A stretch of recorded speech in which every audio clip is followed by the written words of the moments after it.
of the internets.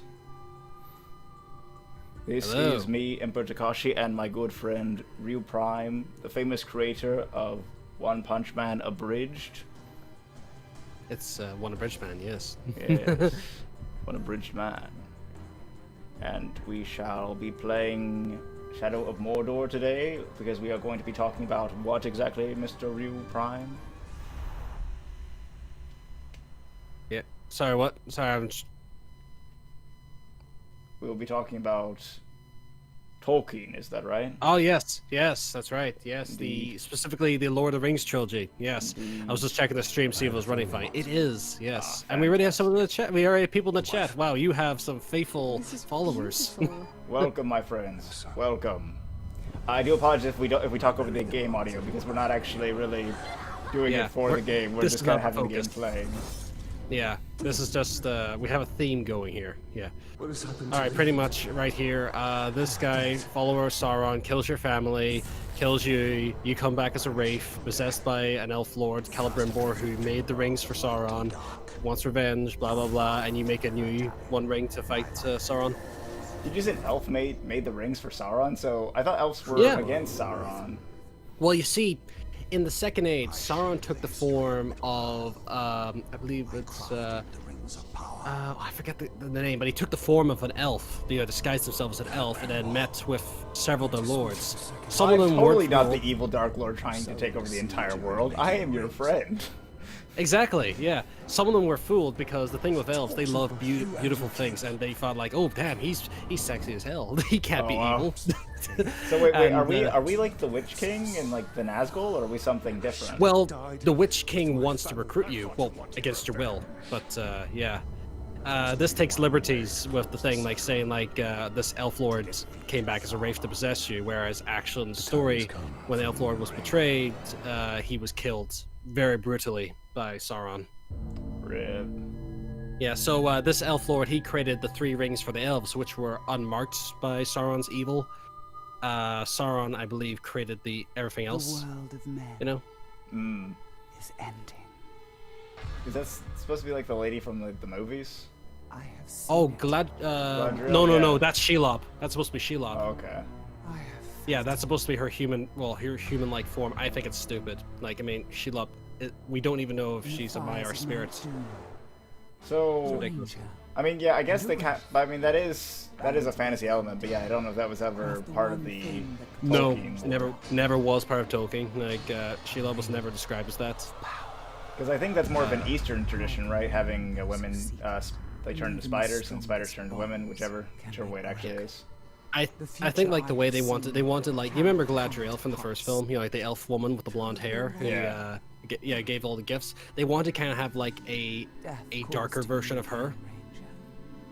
Oh, okay. But the problem is, if Shelob's this powerful, how the hell did she lose to Sam? You know? I mean, I think the thing is though is what they're actually saying isn't that Sheila is weak, but actually Sam is OP. Sam is actually the most powerful character in all of the Rings, and that's actually a misconception that a lot of people have. He's actually hiding his powers the entire time because he wants Frodo. He considers Frodo a friend, and he wants Frodo to feel special.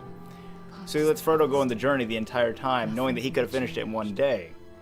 But he lets Frodo do it because, again, he's friends with him and he wants him to feel special. We all need a Sam in our lives, don't we? Indeed. You know? The best bro. Yeah. That's what I realized when watching the movie, is that Sam is the best bro.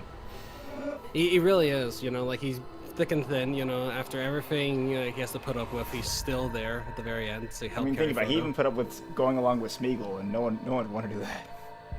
No, definitely not. No. He probably smells question. bad. Am I coming in a bit too loud? Because I think I am. Like, stream, am I a bit too louder than Taka? Like, Let's see. just out of curiosity, like. Let's see what people are saying. I don't see anything about that there. Well, yeah, not at the moment. Here, I can turn it down a little bit though. Just slightly. You I know, turned like, down 'cause just, it's not just too a smidge. Let me know how that sounds. All right, let me raise my volume. We'll just. All right, testing.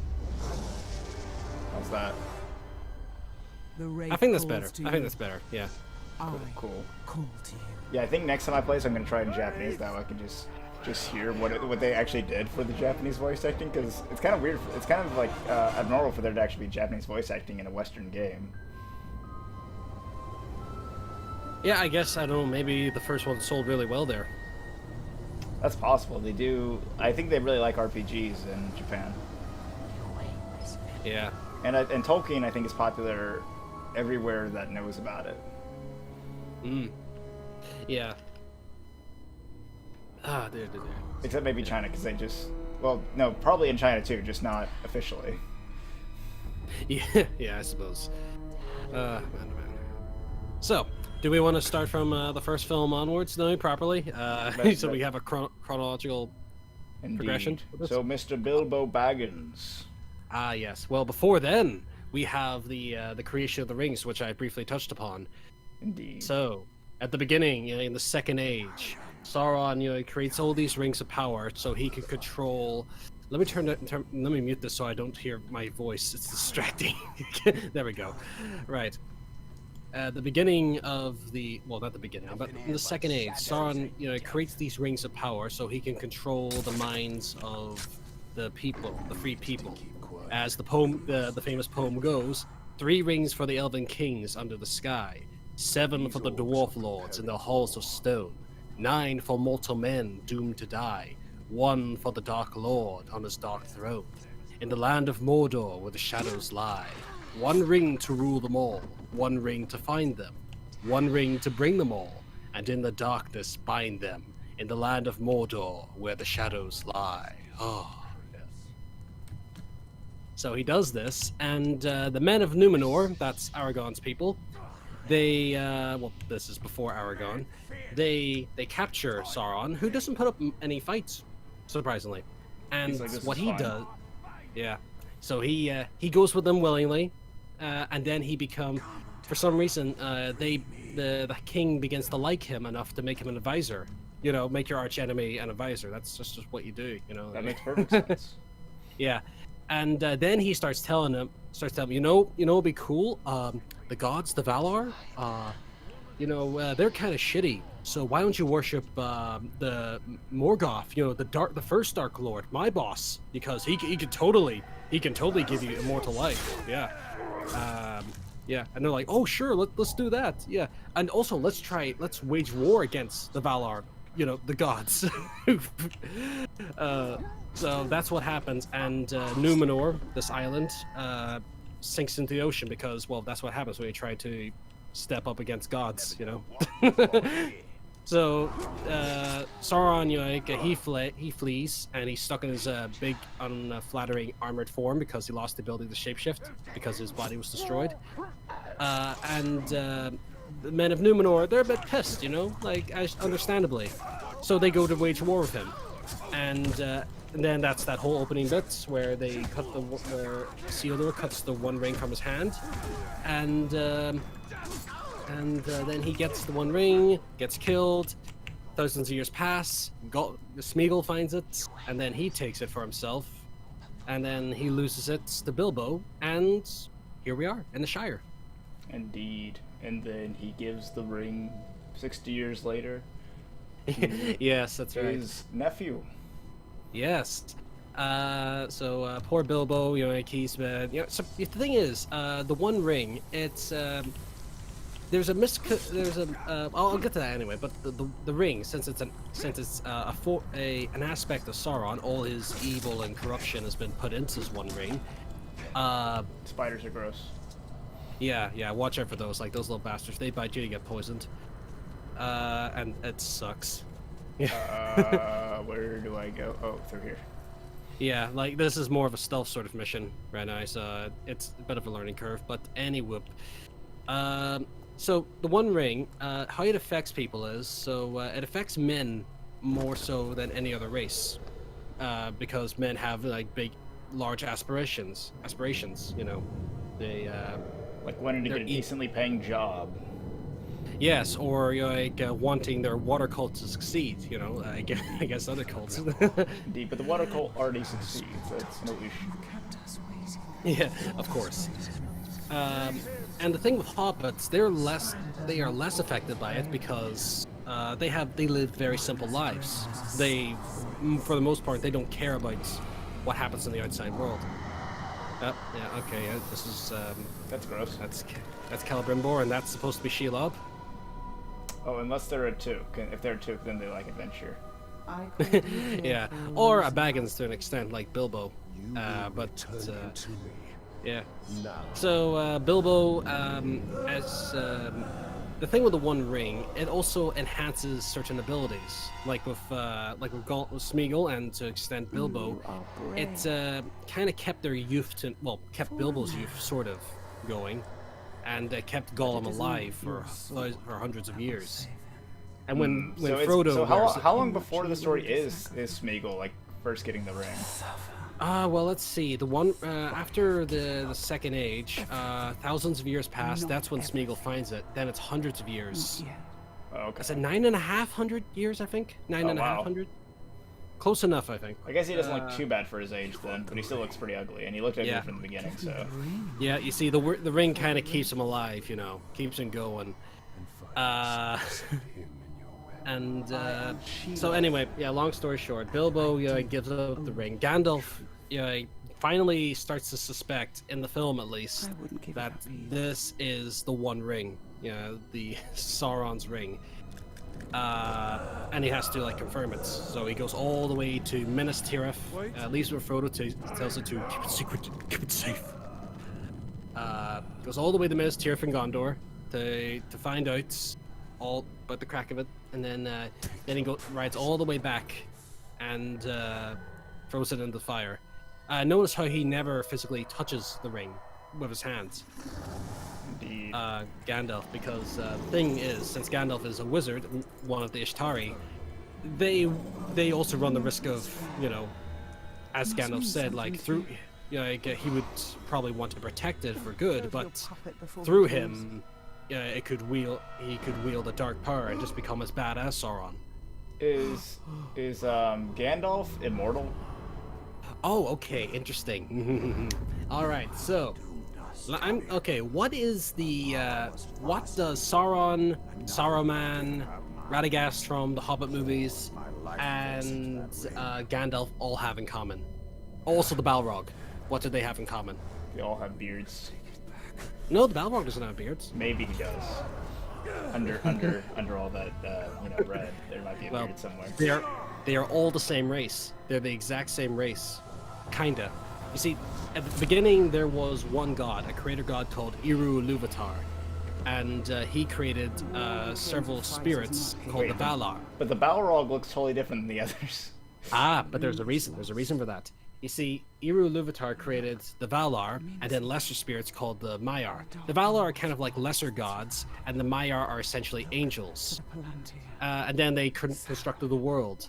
Then one of the Valar, he's pretty much the Lucifer, the Satan archetype. He fell and he became the first Dark Lord, and he corrupted several of the Maiar, and they took on dark forms. Some of them took the forms of fiery Balrogs.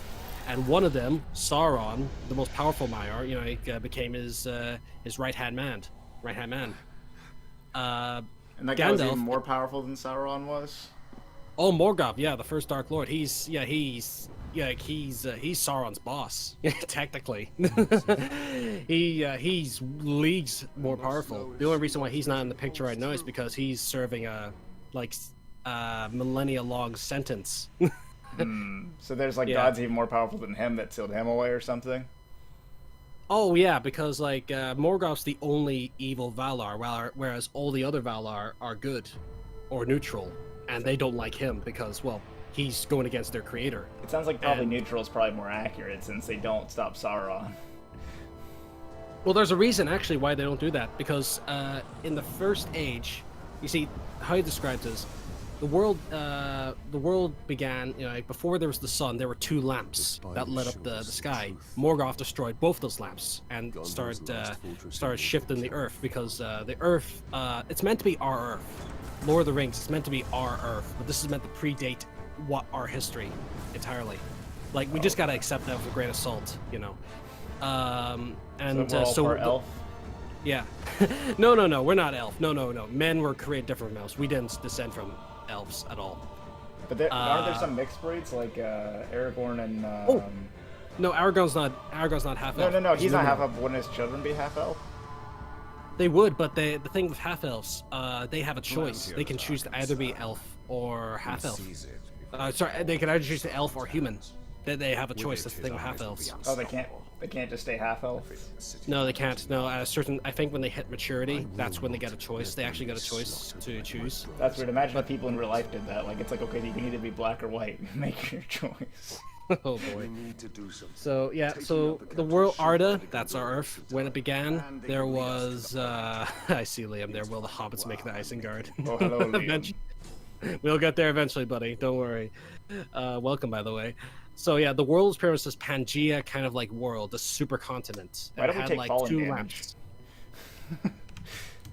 lamps. Yeah, because you're a wraith technically. You're half wraith. You can't die.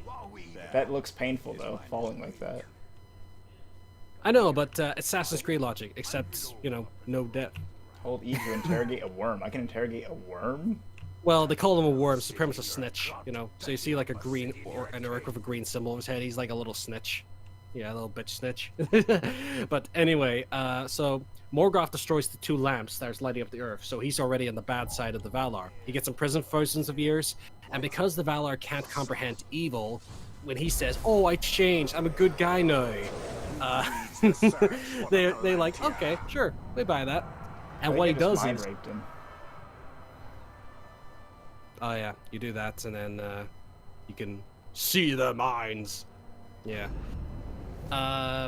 So they let him go, and then he starts bullying the elves, capturing them, torturing them, turning into orcs, and then he makes a deal with Shelob's mother, Ungoliant, who's either a corrupt Maiar spirit or the primordial embodiment of darkness itself. So, wait, does that mean that orcs are just corrupted beings well, from other races? A corrupted elf, because the thing is, Tolkien wanted to lay the idea that Morgoth can't really create life. He can only create, like, or corrupt, like, life that already exists. That's the kind of idea he wanted to go with. Like, only Eru Luvatar is the true creator of life. The true... he's the only one who can really create life, technically. That's kind of how it works. Yeah, this game really is kind of a mix of Arkham and Assassin's Creed, Liam. Yeah, you got a point there.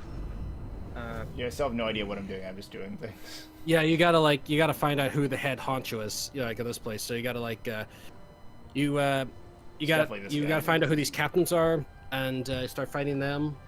You can't really recruit them just yet, so you just gotta start killing these captains until you feel like you killed enough or recruited enough to lay a siege against this place, this fortress. Oh, I can. And then when you... these guys I'm killing are the captains? No, these aren't captains. These are just like little foot soldiers. You're getting information from their minds to learn about the captains and their weaknesses and their strengths. Okay. So no 2 captains are the same. So one captain may be scared of like big beasts like Caragors, or another could be enraged when he sees a Caragor, making him much more fearsome. Yeah. So anyway, yeah. So when the lamps were destroyed, the Valar created 2 magical trees that lit up the sky instead. Well, 1 silver, 1 gold. Morgoth, he and Ungoliant traveled and killed the trees, and he took something called the Silmarils, which are these glowing gems from these elves, which are made from the same light. So the Valar, having enough of this bullshit, they finally create the stars and the sun. Say, like, all right, try to destroy that, jackass. And then they wage war on Morgoth. And I'm finally get to my point. The reason why the Valar don't engage in full-on conflict anymore is because in the first age, when they did so with Morgoth to finally capture him, they nearly destroyed the planet, and the continent shifted to resemble more of the continents we have nowadays. That's kind of how it works, you see. So that's why their powers are very destructive, even if they're not trying to be. Exactly, yeah. And so what they do is they sent Gandalf, Saruman, Radagast, and the Blue Wizard brothers as the Ishtari, and they sent them with half their power, because at half power they won't be capable of destroying entire freaking continents. Because that's kind of what happens when you have like god level entities duking it out, Sounds pretty dangerous. So, Exactly. are the mortal being are humans like the lowest level species of things? No, Or? hobbits are kind of less. You see, hobbits, I think they kind of hint that hobbits are like descended from us, because they kind of seem to age the same rate as us. Bilbo was an exception because he had the One Ring that extended his life. What about but doesn't Aragorn live longer than? Oh, the thing with him, he's from Numenor, and the men of Numenor are the Duodyne. They live much longer than humans do, than the average human. But the thing is, like I said, they began worshiping Morgoth for immortality because they still fear death. That's just their folly. They're ever greedy for life.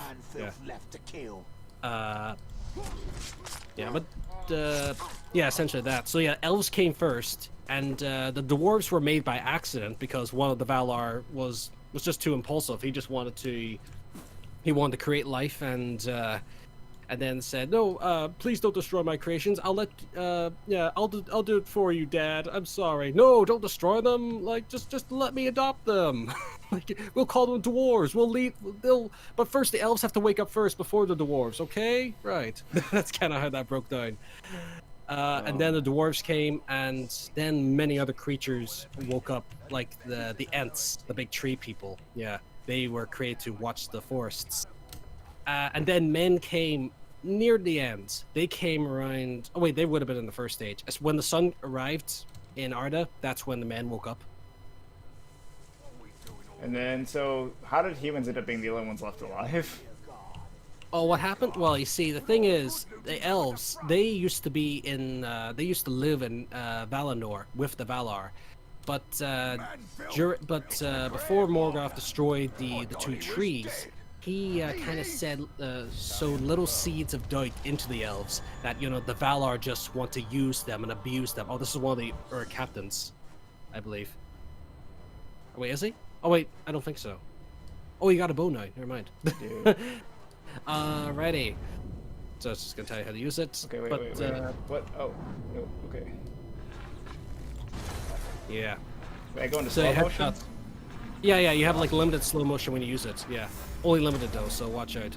That little white meter under the radius there. Yeah. I think yeah, there you go. Yeah. Can I loot their bodies? No. No, you can't. Something. But you can drain it. You can drain elf shot for them by looking for little arrows, or you can hold circle from distance and drain it. But yeah, the elves lived in Valinor with the Valar, but Morgoth sowed little seeds of doubt that the Valar want to use them and abuse them and just treat them as slaves. And eventually they had enough, and they made an oath saying we will not be subservient to the Valar. We live on our own rules. And then it wasn't until the elves started the first kinslaying, killing themselves over greed and stuff. Because yeah, the elves aren't perfect themselves. That's when the Valar banished them to Middle Earth. Before it was called Middle Earth. And then everything kind of pretty much went to shit. That's when all the wars began, all the kinslaying, all the strife between the dwarfs and the elves. Everything went tits up. Oh boy. Because also the worst thing is when they went to the land, that's where Morgoth was, so he was free to fuck with them. Pretty much. And the thing is, the elves. They are slowly leaving Middle Earth because the Valar are allowing them to return. They're forgiving them, and they're saying okay, you can finally come back now. You've learned your lesson. After thousands of years, you finally learned your lesson, and so they can pretty much go to their heaven without necessarily dying. We need to target the captains. Because the thing is, if they died before they were sent to Valinor, there was I think it's kind of complex. I'm kind of reading the Silmarillion at the same time. It's a big prequel book. Reading. I'm listening to an audiobook. It's very fascinating, but it's a lot of lore. We're talking thousands of years of this history. Yeah. So it's hard to take everything in. like there's different afterlives for different freaking races and stuff, and there's so much to take in. It's amazing that Tolkien got all this in, you know, and you can understand how Peter Jackson couldn't fit everything into these 3 films because it's so huge. It dwarfs the films. But yeah, like I hope this has helped in some way in understanding the you know, like how the world works to an extent, because it's very fascinating. Sounds like he really tries to divide the races a good deal. Yeah. It's like there's no mixing, that doesn't happen. That's no, it's not a thing. All right, you see this guy here? Okay, so stealth is your best bet. You want to sneak up on him and stab at him. That'll daze him and make him easier to hurt. Yeah. And welcome, Fire Cheater Girl. Don't worry, we just started not too long ago. You're good. It's called the Palantir. Can I jump on top of him and just stab him that Oh, way? he can. Yeah. Just make sure no one sees you. Like, so it has like that Assassin's Creed sort of like thing where like if they see you, they have like a little radius thing. Since it's the first mission, you're fine because like I believe you're gonna meet some Gondor people right away. Some people from Gondor. Gondor people. Yeah, who are descendants of the race of Numenor. Well, I mean they're not Dunedain, but they are from that kingdom. As long as that steward guy isn't here, that's fine. Oh yeah, Denethor. We'll get to him. But anyway, yes. Long and the short of it, Gandalf is an angel technically, if we're going to use split hairs, and so is Sauron. And the Ishtari are wizards who were sent to combat him, but they were really sent to be more discreet about it. Like they're not sent with godlike, phenomenal powers. You know, they're like that's why they take the form of old men with staffs.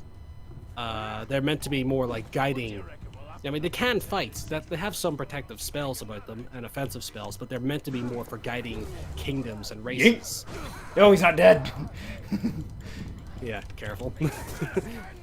Oh, the stream's up a few seconds behind, so I see. Oh yeah, no, you won't kill him immediately. Some of them you can, but he's dazed though, so he's weakened. Just watch out, like every Urk wants to sneak up on you and hurt you, so be careful. Oh look, there's your Gondor people. What's going on now? Some Gondor people are gonna help you out. You just gotta kill this captain and other Urks. If you're already dead, like, oh, he's talking to you. That's the thing with the captains. They love to monologue, you know, so they always have a moment where they're like, Ranger! Yeah, so you Let me do the ground execution, ground execution, ground execution. No, it's not letting me do the ground execution. Yeah, you gotta like, oh yeah, I see, yeah. Yeah, like, it is a bit picky, this game, sometimes. Like, I like ground executions, though. Man, these guys are chickens. They're no match, dude. Yeah. Yeah, oh, they get harder, though. Trust me, like, you don't want to meet, like, a level frickin', like, 31. Like, oh, pain. Absolute pain. But anyway, yeah, so... View inventory should be I. My goodness. So, anyway. Frodo and Sam are sent off, and they take the ring from the Shire because the Nazgul are on their tail. And the Nazgul, as you could remember, they are the bad guys. The 9 kings that you saw at the beginning of the film. Why are you out? Remember the 9 rings to men doomed to die? Yeah. And they can't be killed by men. My raiding party was trapped in the No, well, what I mean that is like they can't. Brother. Yeah, they can't really be killed in general because they're technically ghosts. They're wraiths. But they can't be killed by women, apparently. Yeah, well, I mean that was actually in the book itself, so yeah. Like that line. Well, maybe not exactly written like that, but she does say something similar to that.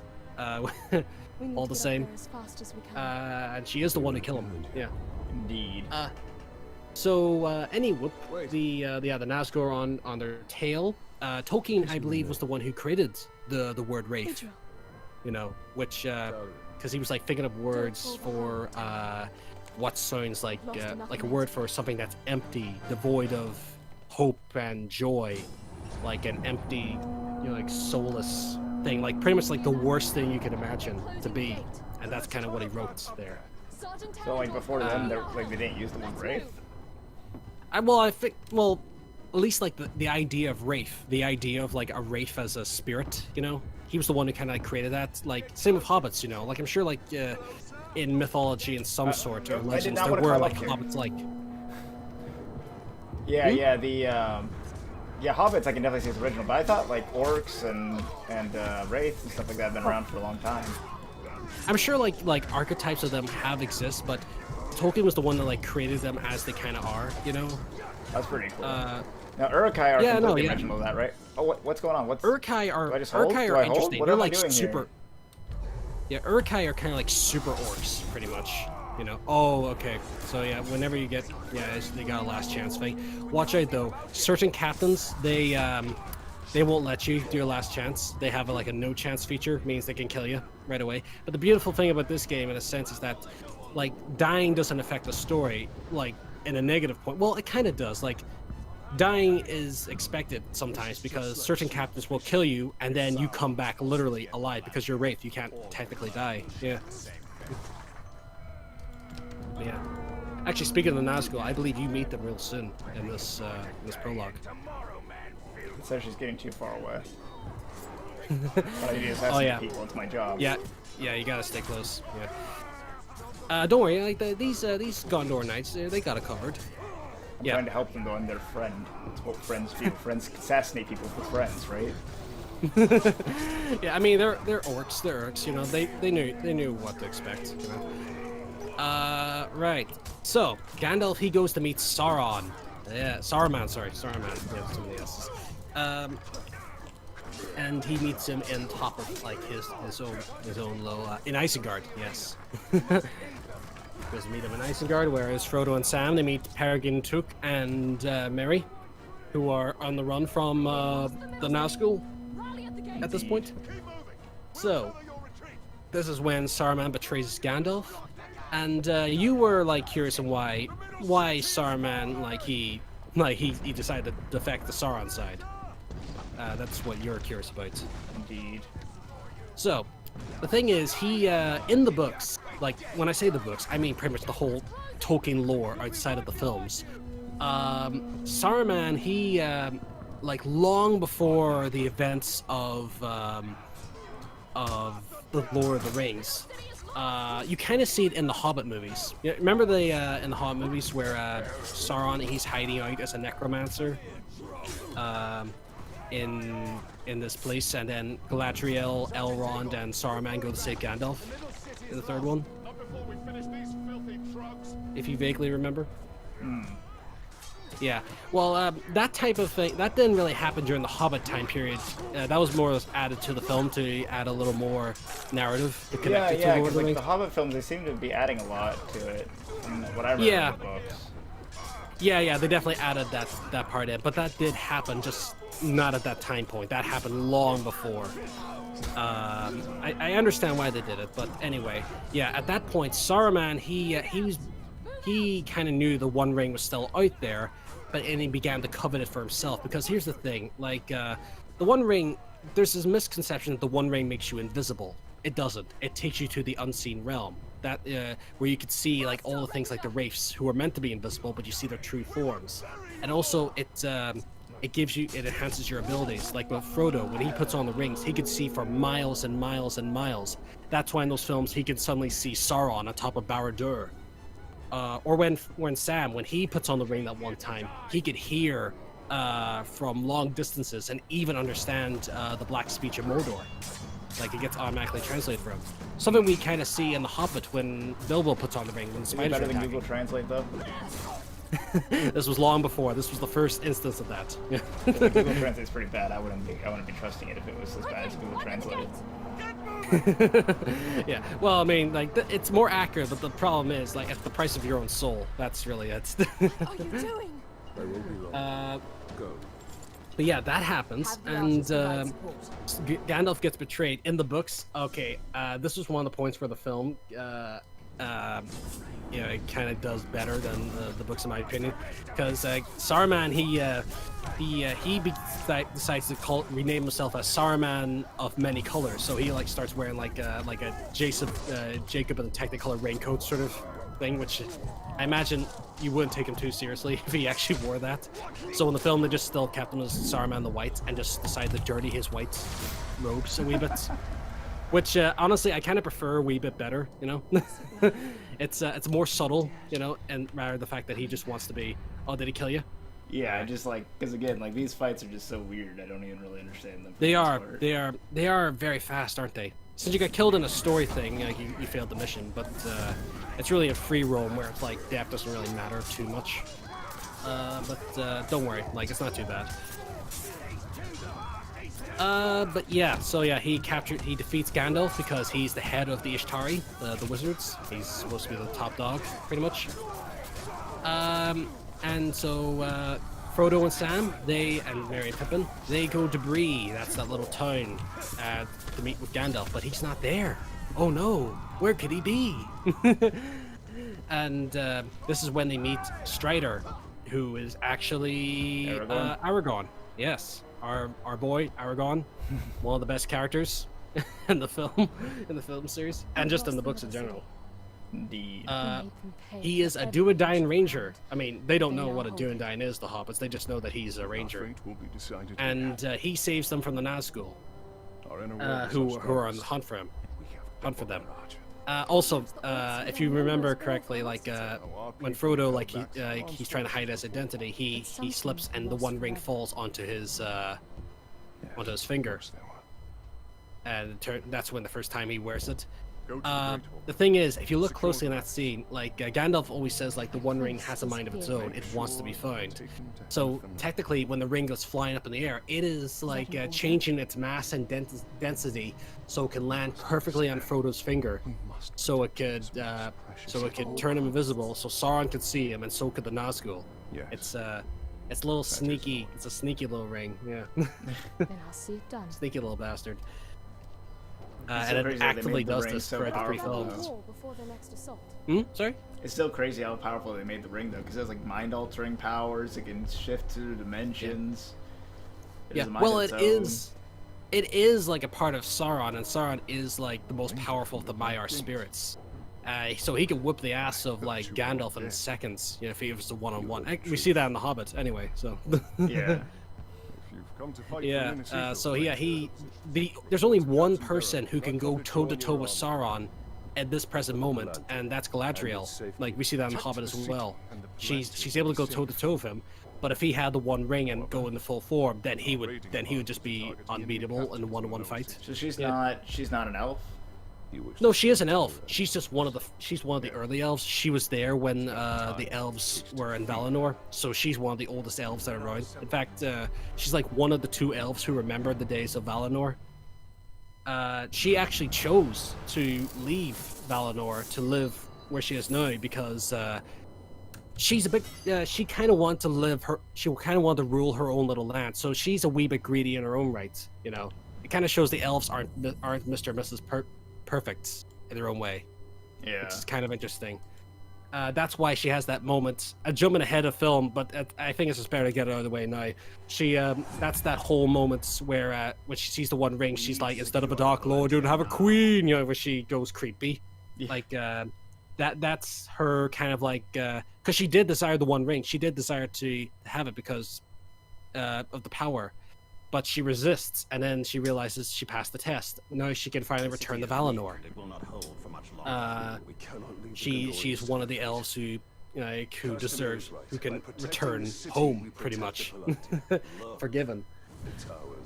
So anyway, yeah. So Aragorn takes the hobbits, and they leave Bree. They are on the way to Rivendell to meet Elrond, half-elven. Yes, Elrond's one of the half-elves.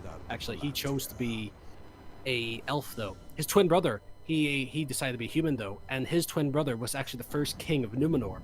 So technically, Aragorn and Elrond are related.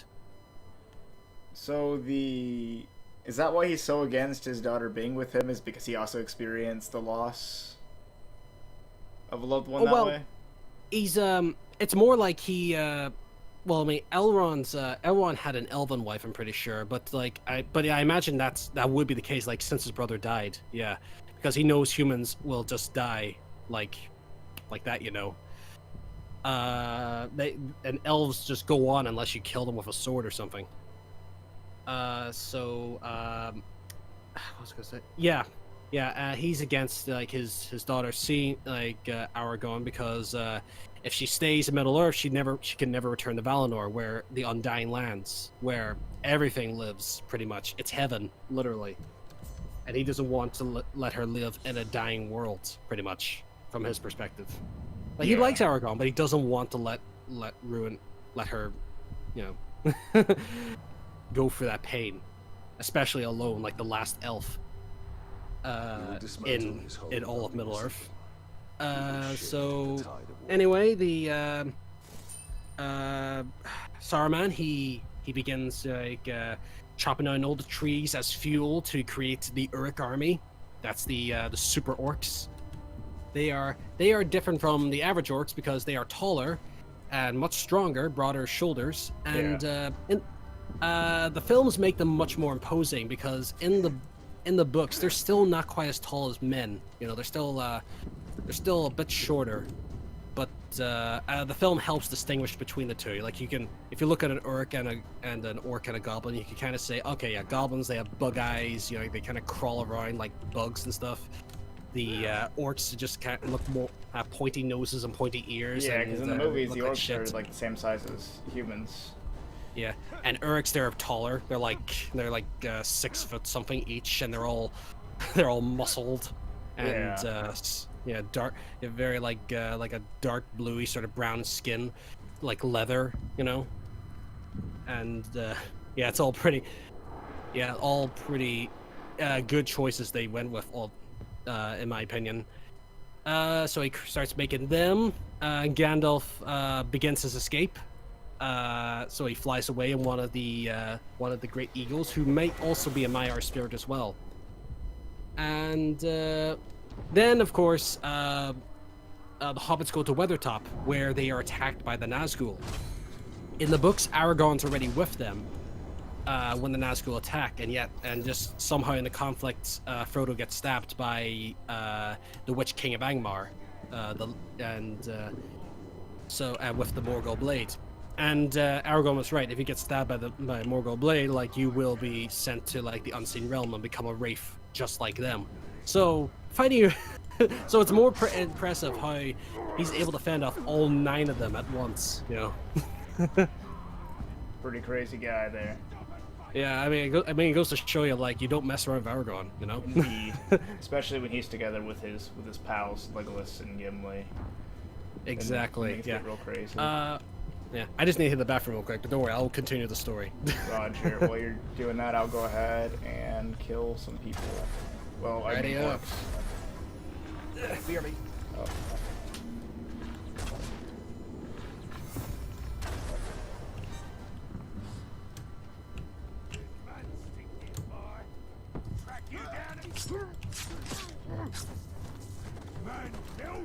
The Shriekers are coming for you. But since they ain't here now, looks like it falls to me. You're a bit of a to talker, back aren't up. you? Closh.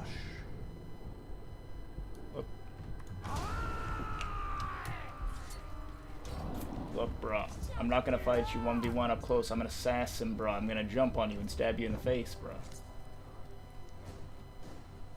Oh, there's nothing around here to do that with. Oh well, I'll just run for a bit. It's fine. Things will work out one way or another. I'm back. Welcome Alright. back. So anyway, right. So this is another interesting like divergence from the book now. This guy doesn't take any damage from my arrows. I'm out of Are you looking for here. He's you so looking for 15. I don't know what level I am. I'm level 2. Okay, I'm out. I'm out. I'm good, man. Yeah, these guys are tough, you know, like higher level guys. It's best to attack them one-on-one, because if they have like an army with them, like especially when you're low level, yeah, you're in deep shit, you know. I found a worm though. Yeah, interrogate him. He'll tell you all their little Let's secrets. see. How about this guy? This guy. He has 3 skulls on him. He's level 5. What an easy opponent. I could beat him with my hands tied behind my back. Yeah. Probably. Sugar Flesh Burner. I do like how creative they are with like all the names and stuff, like, because there's a lot of unique orc types in this game, which is pretty cool. You could even fight trolls. Yeah, big old Ologs in this. and they can be pretty fun. There's one called The Architect, and he looks like Leonardo da Vinci. He has a big old beard and everything. Oh, Leonardo da Vinci. So just imagine Leonardo da Vinci as a troll.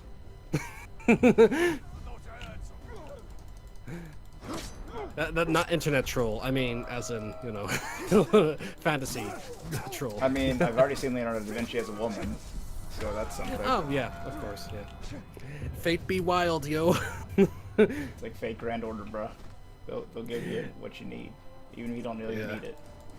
Yeah, Leonardo could be your waifu, and only in Fate. Anyway. I think I knocked him off the ledge of the building there, and some weird cube thing appeared. Cupid? Oh, let me see how it happens. Cube thing, come to me. Oh, that's like a thing. How to explain it? It's like an equipable item, you know, like you equip it to one of your equipment, and it like gives like a boost, you know. A bonus. So it's like an like a like it says like you get a +1 in health when you kill someone or something. Gems, that's it. Yeah, gems. Can I save them, or do I have to use them? You have. Oh, you can stock them up. You can stock them up. Like you can get like hundreds of thousands of these things. Like you get a lot of duplicates as well. So be wary. You see, the early on you're fine, but as the game progresses, you're gonna get like it's gonna be very cumbersome. You're gonna have like thousands of these things. It's gonna be like inventory, not even inventory Tetris. It's like trying to find that one gem that's like better than the rest of them, because like so far you only have one, so you're not too bad. But yeah, that's like just a standard like Wii gem that you have there. The standard. Yeah, you can only equip one per equipment. Okay, this guy's level 11. I just stabbed him in the face and he's doing just fine, so I'm gonna run away. If I stab someone in the face and they're still doing okay, I think that's time to run. And he can't jump up buildings like I can. I'm immortal. Yeah. Careful. These captains are no joke sometimes. Yeah. So anyway, in the books, this is where another little interesting change happens. I know why they did it though. In the books, what happens is Frodo. No, actually, let's start with the film. In the film, Frodo is too weak to even move, and he is fading quickly. That's when Arwen, Elrond's daughter, Aragorn's love interest, comes in, saves him, and takes him off as the Nazgul chaser. And they go to the river. And what button is it? I forgot which button I need to press to actually do the thing to them. To interrogate circle? Well, it's not circle. Sorry, I'm not. I don't play this game on the keyboard. I use a controller. Yeah, I just completely forgot, so I didn't know what to do to him because I didn't want to kill him. Because if you just kill them, I think you probably lose them. I don't even know if you can kill them. Oh, you can kill worms. Yeah, you can kill worms. Don't worry, there's hundreds of them though. There's hundreds of little bastards. Yeah, like there's a lot of buttons in this game, like, and you're still early on. But I did not mean to do that. What changes in the book though, instead of Arwen who comes to save Frodo and take him off, to escape the Nazgul, in the book, Frodo is the one who actually takes off by himself and rides away from the Nazgul. I imagine in the film, like for a lot of reasons, because we can all agree, like Frodo I think has like 2 or 3 instances of where he's actually fighting back. Everything else he's either backing away or getting himself in danger. Like he's a real idiot in danger sort of deal. I think the idea is in the film, like, you know, they really wanted to make him the most fragile person, you know, like anything can go wrong. Like if an Urk even looks at him, like that's he's in danger. He cannot defend himself. And then adds more tension, you see. And then Sam needs to save his ass. Exactly. Good old Sam has to save his ungrateful ass, you know. Would abandon him for Smeagol any day. Oh, I seen like a funny meme. It was like walks thousands of miles to Mordor, tells Sam to go home. They don't know I'm here. Don't tell them. Or another one where like Smeagol like tries to kill him, like forgives him, Sam's like tries to be your friend, asks like if he can like take the ring off you, like fuck off, Sam. Oh my god, poor Sam. He doesn't deserve a shit in that film. Oh, Sam, what a nice guy. All right. What is So, that thing? Is that a warg? I think it might be a warg. Oh yeah, yeah. In this game, they call them caribors. I mean, I don't know if like there's much difference because they look very similar to wargs, just slightly bigger. I mean, I don't know why they couldn't just call them wargs, because I mean, it's kind of like changing what we've learned already. Indeed. Oh, well. And I want to ride one just like the warg riders. You can. You can, but you can't at the moment because you don't have the ability to dominate mines just yet. Oh, later I'm gonna be able to do mind control. Yeah, exactly, and all the all the implications that has. So I thought it was X, but it's not X apparently. So yeah, I can grab him, but that's not gonna help me. Okay, I guess I'm just going to have to figure that out again. Yeah, it is one of those like. There's a lot to remember in this sort of game. I know. So why did he jump? Why did he jump? I just saw it in the stream. Oh my goodness. Yeah. Sometimes this game can be a bit BS because there's certain glitches that clearly aren't fully patched. You know, it's like you've hit him or like he decides to die, at random. So yeah, it's a little bit. What's this? Trial by. Okay, this guy's a level 3 prob. Yeah, I recommend probably dealing with like lower levels at the moment before you work your way up. And how do I heal my health? Do I not regenerate health over time? Oh no, you don't. No, you need to like. Okay, this game's a bit dickish in the way you do it. If you find rats, you gotta like drain the life out of them, or you drain the life out of Urks. Kind of. Well, kind of. I don't know how it works on the PC because on the controller you just hit circle when you see a rat and you just drain them, or spiders. Yeah. And it gives you a little bit of health back. That's annoying. So yeah.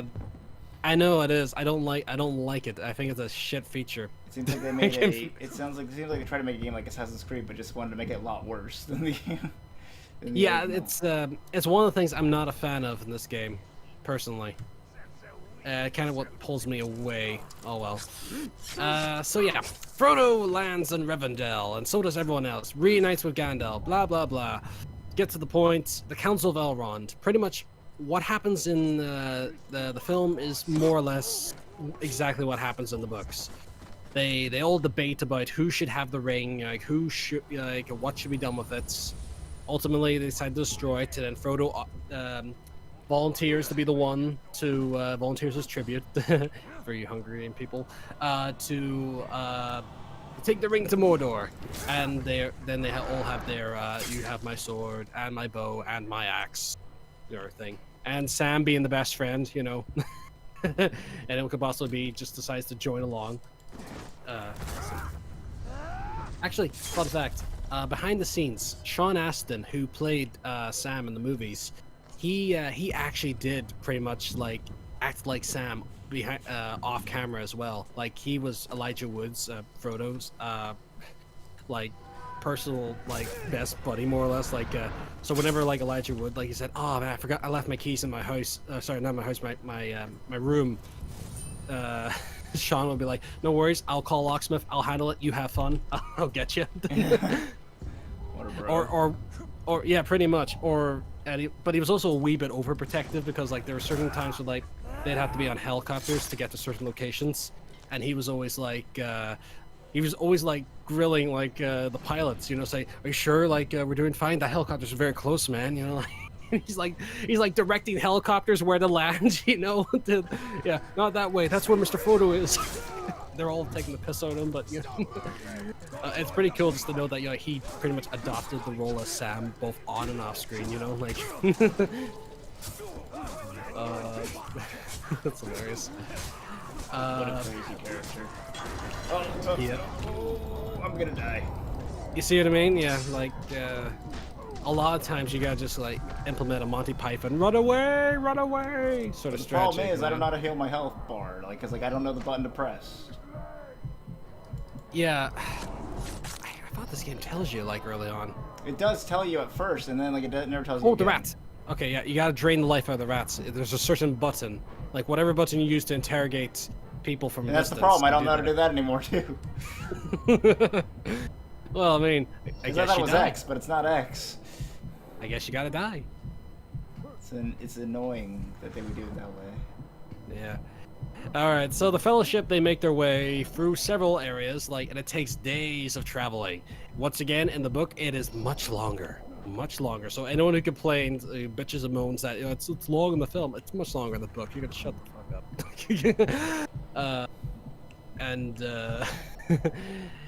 Because that's how Tolkien wrote it. He wrote it more as an excuse to expand upon the Elvish language, and to create lore, than rather to tell the narrative itself, That's kind of just the way he wrote. Which, I mean, fair enough. I mean, he wants to write that way. Write that way. So eventually they decide to head to Moria, and skipping a bunch of stuff just so we can move on, because my god, it already took in like an hour trying to explain all that. The whole freaking history of Arda and shit. Oh man, I apologize. It's hard to get all this in a cohesive way. They're in Moria, which used to be known as Khazad-dûm, because that was the dwarven name for it. But they lost it to the orcs years and years ago. I finally figured it's E. It's hold E. It's E, right? E. That's Markiplier's favorite letter. E. You see, you're gaining some of your health there. Watch out. Yeah, you can't. You don't have invincibility frames whenever you do that. So always be mindful of your surroundings. Here, just give me some of that if you ever health there. Oh, if you ever and your see head exploded. That's too bad. That's a shame. Oh, as you progress though, when you unlock the dominate mind thing, you can just, instead of blow their heads up, you do control them. Oh yes, Dominate. I want mind slaves. You got to progress the story though. You got to deal all this bullshit here first though. Oh, so I can't level up just by killing orcs? No, I think it's a story thing. That's a story mission thing. I know it's tragic, but yeah. Darn. I thought this was a grind fest game. No, it's anything but. It's anything but, sadly. Because there's certain narrative things that. Oh, don't stand too close to those cages, by the way, because even though they're caged up, they can still hurt you, with their paws. Yeah. Right, so they go into Moria and they realize, oh shit, this was not a good idea. There's goblins everywhere, but we can't go out because the big octopus thing, which is called the Watcher. Or as we call it here, the Kraken. I know, but Tolkien had his own name for it. It's not. I think Tolkien. I don't think it's very clear what that creature is. Some people say he may be an offshoot of drakes, like dragons of some sort, or it could be one of the nameless things, which are these primordial sort of Lovecraftian creatures, that just exist in this world but don't really do anything. It's Cthulhu. Pretty much, yeah, pretty much. So they're trapped and they have to deal with the long and dark of Moria, and it takes them 4 days to get through. Along that way, they find out that Gollum is following them. Oh boy! I'm almost surprised why doesn't Aragorn and Legolas or Gimli or even Boromir just kill him? I'm sure Gandalf probably tells them not to, because Gandalf has a bit too much compassion, Well, then again, actually, Aragorn, that's one of his downsides. Aragorn's just too nice. He's too forgiving for most of the points. Why did I associate the guy that was furthest away? What the hell? This game's funky, man. Don't worry about it. Oh, I just saw it on the stream there. Liam says Gollum is best boy. Oh no, Gollum is. Ooh. Yeah. The thing about actually Gollum, I should point out, I believe Andy Serkis, the guy who plays Gollum and does the mocap for him, he actually he got inspired to do the voice from his cat, Yeah. Yeah. It's like my cat. If my cat sounded like Smeagol, I would be like, hey, I'm getting rid of it. Anyone want to adopt a cat? Yeah. Heck, even when you look at Gollum Smeagol, they do have that sort of that cat-like mannerisms. You know what I mean? Like the way they move, the way they kind of one minute they're all friendly, the next minute they're all angsty and angry. Yeah. Yeah, Oh, they man. have that sort of thing, and they also have like the big eyes, you know, like the big puss and butt eyes, you know, like. Oh yeah, Yeah. can you so like can you clear the city out or do they always just respawn? Oh, they always respawn. You can't unless it's like a story mission, you can't do it. No, like free roam, they always respawn again. So Gotcha. yeah. Oh, actually, there's a cool thing about there's one of the cool things about this game, and the last one is the nemesis system. So when certain orc captains, if they can come back like and with a blood vengeance after you, so you can kill like a guy like 5 times, and he can come back just scarred in many ways. You know, if you set him on fire, he comes back as like Guru Glock the Burned, and his whole motif is about setting things on fire and stuff. He's horribly burnt. Or if you set like a bunch of spiders on one, like he comes back as Doomback the spider bonded, and he's like this creepy freaking spider. Like I don't know what we call like a freaking like a spider furry, but pretty much that. It's all, yeah. But what they don't know is that I have all these allies near me now that spawned out of nowhere. Yeah. Well, don't get used to that, you know. The humans are not very common in this game. Right. So they find Gimli's cousin is in fact dead, Balin. If you remember the old dwarf in the Hobbit movie, the one with the gray hair, the long white beard, that's that Balin. That's that same Balin. That guy. Oh dear. That's his grave. So Yeah. everyone's related to everyone else. I know, yeah. He home, Middle went Earth, after the events of the Alabama. Hobbit. He tried to reclaim Khazad-dûm. It did not go well. Yeah, in the Hobbit movie they talk about how they tried to reclaim Moria. That didn't go well for them either. Exactly, yeah. Moria is Khazad-dûm. The orcs just call Khazad-dûm Moria. It's like a renaming sort of deal. Like they rebranded it. Yeah. Gotcha. You know. Yeah, it's kind of like how when they took. Well, actually, no, they didn't intentionally do that. But like when the Turks took over Constantinople, they renamed it Istanbul. But that's not intentional. It just Istanbul meant in essentially the city, which is what the Greeks called it. They called it the city because it was like the big city. Yeah. So they called it the city, so that's why it's called that. But if you talk to any Greeks today, they'll be like, "What? You mean Constantinople? It's not Istanbul. It's Constantinople." It's like a national pride thing. Ah, yes, of course. Yeah. Well, anyway, they have a big epic fight, and we see our first instance of a troll, the cave troll. The funny thing is, in the film, they say like they wanted to make you feel bad when they killed the troll. You know, like yeah, like because like it has like that sad sort of ooh when it dies. You know, It's a troll. I know it tried to kill them, just because it did like a sad little yawn death, like doesn't mean like we should be sympathetic for it. Like it smiled when it stabbed Frodo, so I mean, why should we be sympathetic to this thing? Enjoying a meal, are you? Well, I'll enjoy mine as well. Wait, what? Oh wait, I want Give to me see that. what happens. Oh, that's some good stuff right there. Splat. Orc blood. Orc meat, my favorite. Yeah. Do you think orc There you meat, go. like, says orcs are often conflated with pigs. Do you think orc meat tastes like bacon? Well, I mean, I imagine, I suppose maybe. Like, I wouldn't try the Lord of the Rings orcs because they are filthy fucking creatures. I mean, we're gonna cook them first. I mean, True, but I mean, I still wouldn't want to because like they are descended from elves, so I suppose it would be closer to cannibalism in that sense. but we're humans, so it's like eating an elf or two. What's the deal?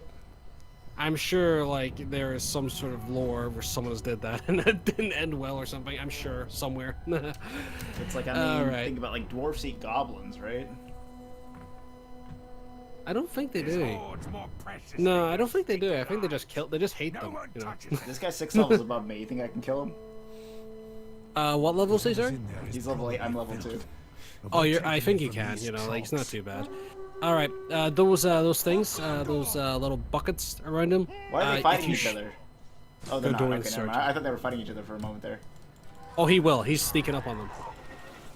Hey, why are you ambushing your own men? That's what it looked like in that camera. Yeah, that's what I was saying. Oh, what's going on? Enemy Karagors. Fuck 'em. Karagors. I'm not worried about that Yeah. guy right now. I'm chilling to kill this captain guy. Over Oh here. yeah. Oh yeah, watch out for those things. Those things could kill you in a few hits. They are You know, not this guy's to be almost dead messed with. anyway, so it won't matter soon. So he's dead. Okay, There you that's go. good. Yeah. Yeah, the mission is to kill him. So if you kill him, mission complete, get the hell out of there, essentially. Mission Just keep your eye on complete. those Karagors. Yeah. Yeet. Nice. Alright. Alrighty.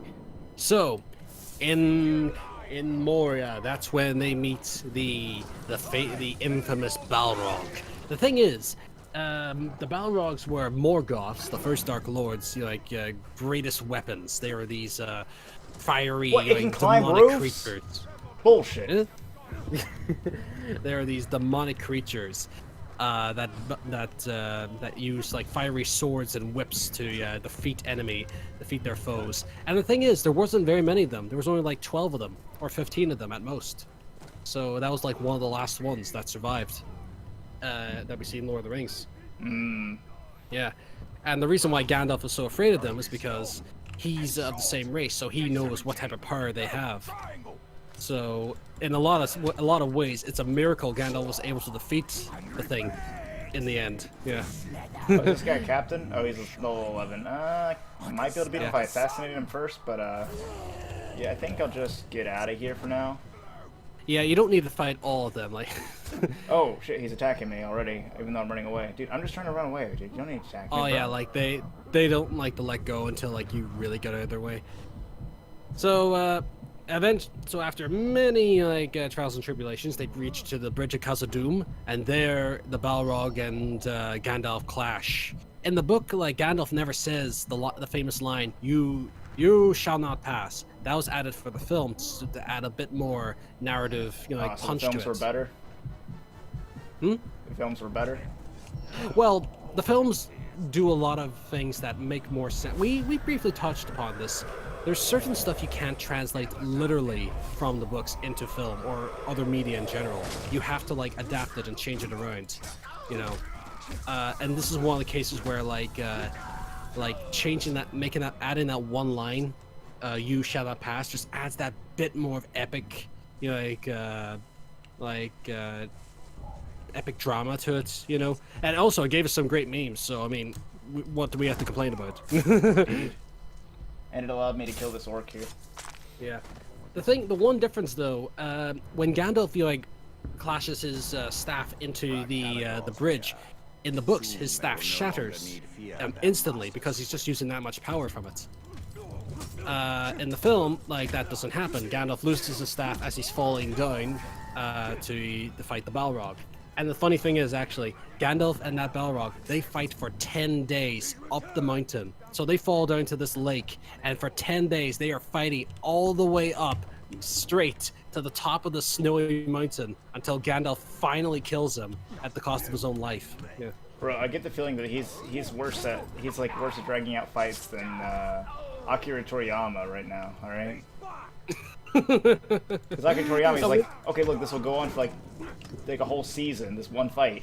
But then this guy's like, no, hold my beer, all right? Tolkien's like, nah, it's gonna take 20 years for him to fight this one opponent. It's like, okay, all right, Tolkien. Yeah, well, to be fair, I mean, when Tolkien says 10 days, he means in the sense of non-stop, not staring down, more like constant attacking, spells, lightning, fire, and Which all is that ridiculous. Let's be honest. True, but I mean, Gandalf's not human. He doesn't need to rest like us, you know.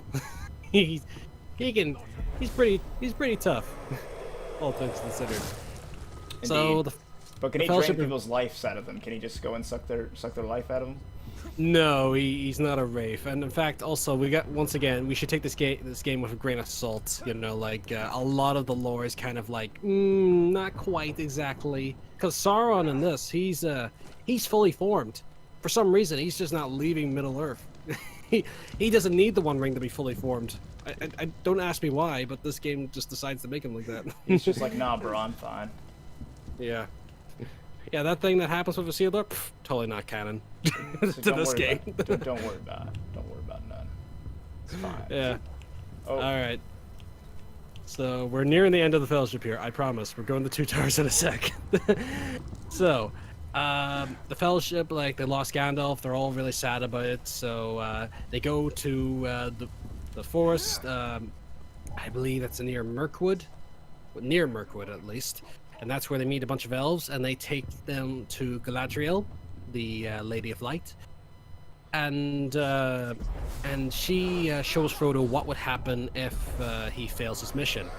That's an interesting little detail that because the funny thing is, at a certain point after the third book, after they destroy the One Ring in the third book, Frodo and the other hobbits, they return to the Shire, and the Shire has been taken over by Saruman. So what's happened is, like, the climax of the story has happened, but it's still going. There's another climax to the final book, which you can't really do that in a film, because, like, at that point the audience is like, what? But you already took us to the highest point and brought us down again. Why are you doing it again? Like, so what this little scene is doing is, like, just showing you that brief moment, just so they don't have to do it in the film, you know, so they don't have to lose pacing, which is a smart move. So they're all given, like, gifts, like their own unique little things, like Sam his rope, Merry and Pippin their knives, and Frodo was given the light of Erendil, this vial of water that glows. No, it isn't just a magic glow in the dark lamp that he's Used got. to scare Sheila. He used it against Shelob. Yeah. What that is, that's actually one of the lights of a star, and that star is actually one of the Silmarils. The Silmarils are one of 3 gems that were used that had the lights of one of the 2 trees of Valinor, one of the trees that lit up the world, pretty much. And that light was so powerful that you're like, it burned Morgoth's hand, the first Dark Lord's hand. So that's how powerful that light is. So that's kind of the light, one of the lights that Frodo is using, essentially. So it's not just a little vial of water that glows. Another detail as well. Gimli, when he asks for 1 hair from the lady elf, she gave me 3, and she gave him 3 hairs. They really said, like, it works better him telling Legolas that rather than them showing him, because that would be awkward to show in film, when it's like her, like, plucking 3 strands of hair and giving it to Gimli. Indeed. It's far more romantic to think about, like him telling you that. It's like, oh, like, it'd be far more awkward to see her, like, pull it off, like, here you go. Does he just rip out those hairs? Exactly, yeah.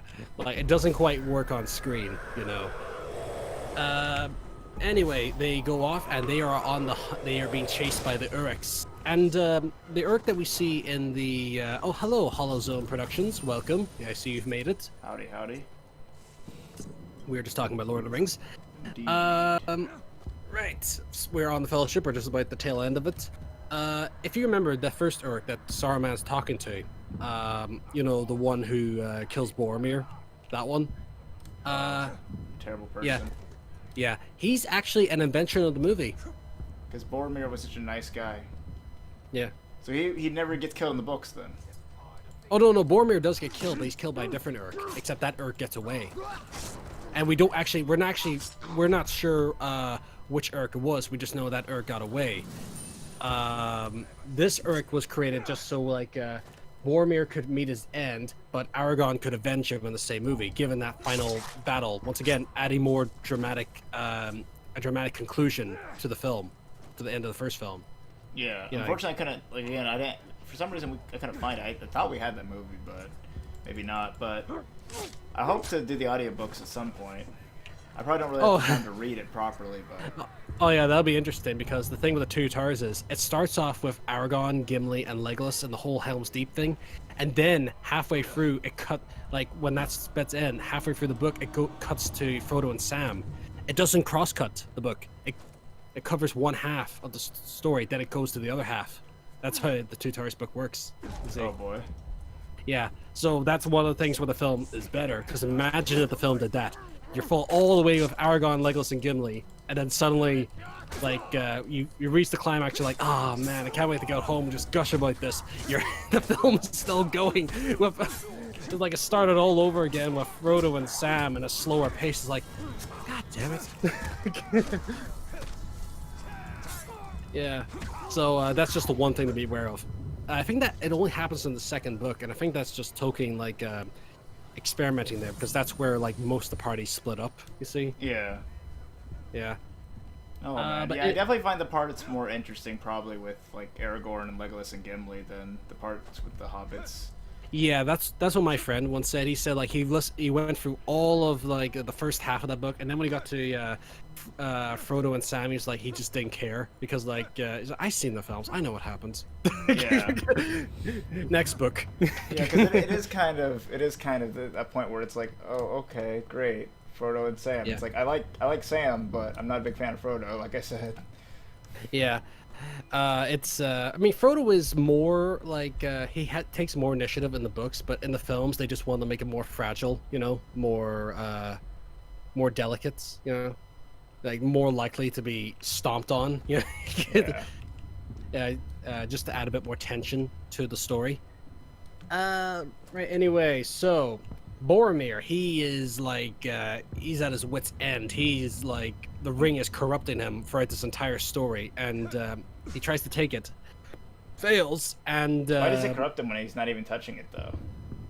that's the thing. Like the ring is just that powerful, and it affects certain people different ways. Because Boromir has such high aspirations, like he's trying to please his father. He's trying to like be the hero of Gondor really deserves, you know. Why Like didn't the it ring affect his calls. brother as much though? Because it did affect his brother, but not as much. Because like Faramir doesn't have as much aspirations as his brother. He's a little more grounded, you know. Like he's pretty much like he's more or less accepted to the point that you know his father will never really love him, you know. So he's kind of like more accepting of that. Oh my goodness, sort I of did the deal. wrong one again. This game, bro. I know, like hit detection is terrible in this game. I still think that. It's like it's literally glowing on the person I want to attack, and then it attacks someone else, and I'm like, bruh. I know it's frustrating. It's crazy to think that you know, like a game console generation ago, Assassin's Creed got it better than this, you know. Yeah, like it affects him because like he has such deep aspirations, you know, like, and he desires it so intensely. But as soon as he like gets hit, as soon as not hit, but as soon as like he realizes what he's done, he's hit with shame and guilt for what he's done, and he redeems himself in trying to defend Merry and Pippin. Indeed. Poor guy. It What a takes hero. 3 arrows, and that's it. Yeah, that's all she wrote. And Aragorn, that scene with Aragorn and Frodo, where he accepts that Frodo has to leave alone, because clearly their method of stealth is not stealthy enough. So Frodo needs to go his own way, because like the elf, dwarf, and humans traveling together in a big group kind of attracts too much attention, apparently. Yeah, poor Sean Bean. I believe this might have been like the start of when like he started getting killed in every film he's ever in. Oh, level 11, that's cute. You think a level 11 can defeat me, son? I'm level 2, I'll have you know. Enraged by injury? Bro, I don't care if you're injured. Just die already, bro. Yeah, Oh, just watch this out, is like, unfair. I can't even move. What? Bruh. Bruh. E? You wanna press E? I pressed E, bruh. I pressed E. I don't know what you want me to do. I pressed E. Yep. Yeah, like I said, when they oh, you hit it too soon. You gotta wait for that little reticle to hit the blue. Ah. Okay, yeah, this game is just weird, bruh. It is weird. Yeah, like there's a learning curve to this game, but It makes you want to play Assassin's Creed.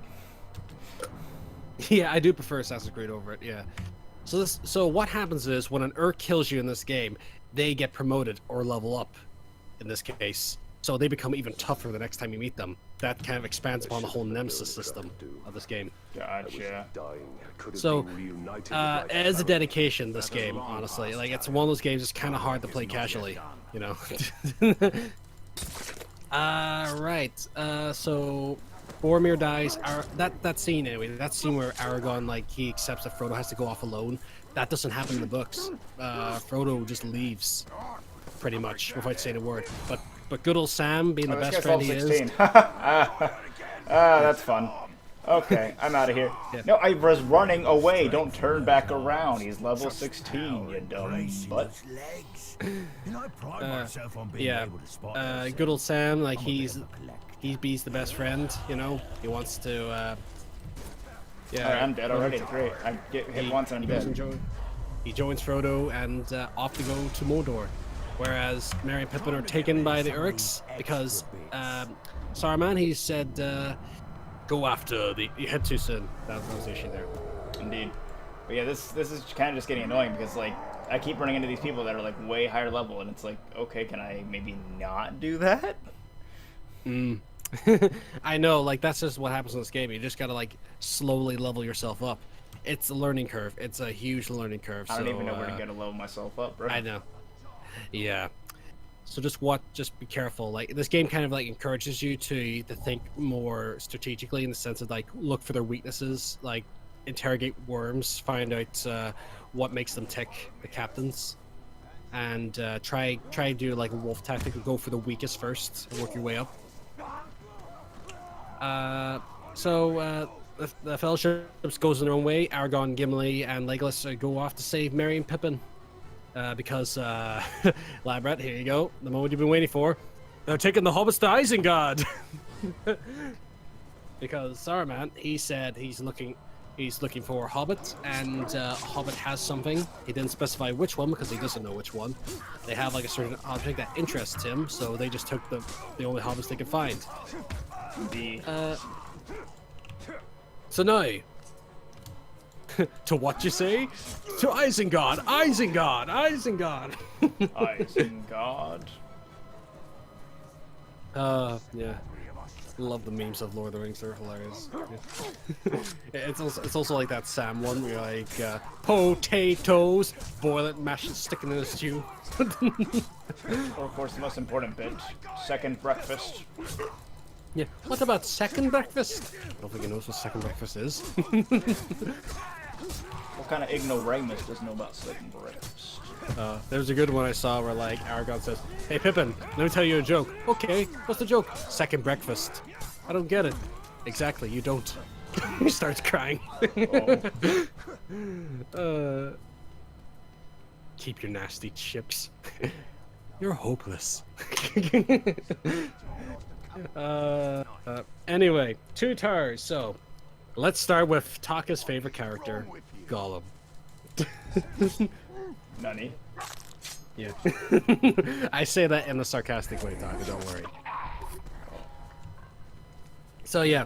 My favorite character in Lord of the Rings is Ezio. Alvatore. Best character, to be honest. Of course, of course. I'm sure there's a character like that in Tolkien's verse, I'm very certain. You know, somewhere in the lore, in the freaking huge compendium that he's amassed over his life and that his children have made.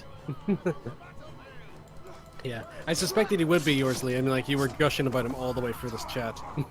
Understandable, though. He is a very interesting character. Love or hate him, you know. Can I jump this wall? Yes, good. Yes, you can. You can't stop me now, boys. I've killed like 20 of you and I'm not gonna run away because I can. So, anyway, Great, Gollum level finally 15 shows commander up. out of fucking nowhere. Run, you don't. No, he's gonna. Oh my god, stop! Exactly, exactly. Just exactly. keep running, you dumbass bitch! Yep, this game is frustrating as hell. I know exactly what you're going through right now. I have been through it many times. You got out of the way. Run, you stupid dumb. Run! Oh my! I don't think I've ever heard you this frustrated before. This game is actually quite annoying as interesting. hell, bro. I just want to stop playing, but I gotta keep going. Because, like, if I stop, what are we gonna do during the stream, bro? I know this game really challenges you in the sense, in the most bullshit ways, in my opinion. You know, It's not a challenging way that's in, like, it's a good way to learn. It's like a challenging in the sense, like, okay, here's an enemy you can't possibly kill. Let's just throw him in the middle of the very beginning of the game. Exactly. Yeah. Yeah, I have my issues with the combat, and you clearly agree. So I understand. Yeah, so just the best bet is to pull a Monty Python and run away and just find some way to heal. You know.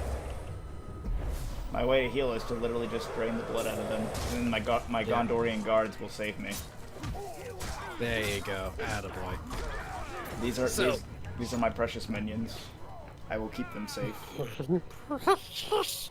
So, yes, Gollum, Gollum tries to take the ring from Frodo and Sam because they're just too hapless. What are they gonna do? Precious. They're going And to they get the throw drop him to on a him. mountain. Yeah, they get the drop on him, and they then somehow Frodo just convinces him to take him to Mordor. I guess because they're Gollum best is always- friends, and he hates Sam for some reason out of nowhere. What? Well, not just yet. I guess the Smeagol side is still a lot stronger than the Gollum side at this point. Oh, that guy's probably Gollum- captain. I'm out of here. I'm not gonna deal with captains. Captains can go kill themselves. This guy's probably a captain too, isn't he? No, okay, good. He's not. Yeah.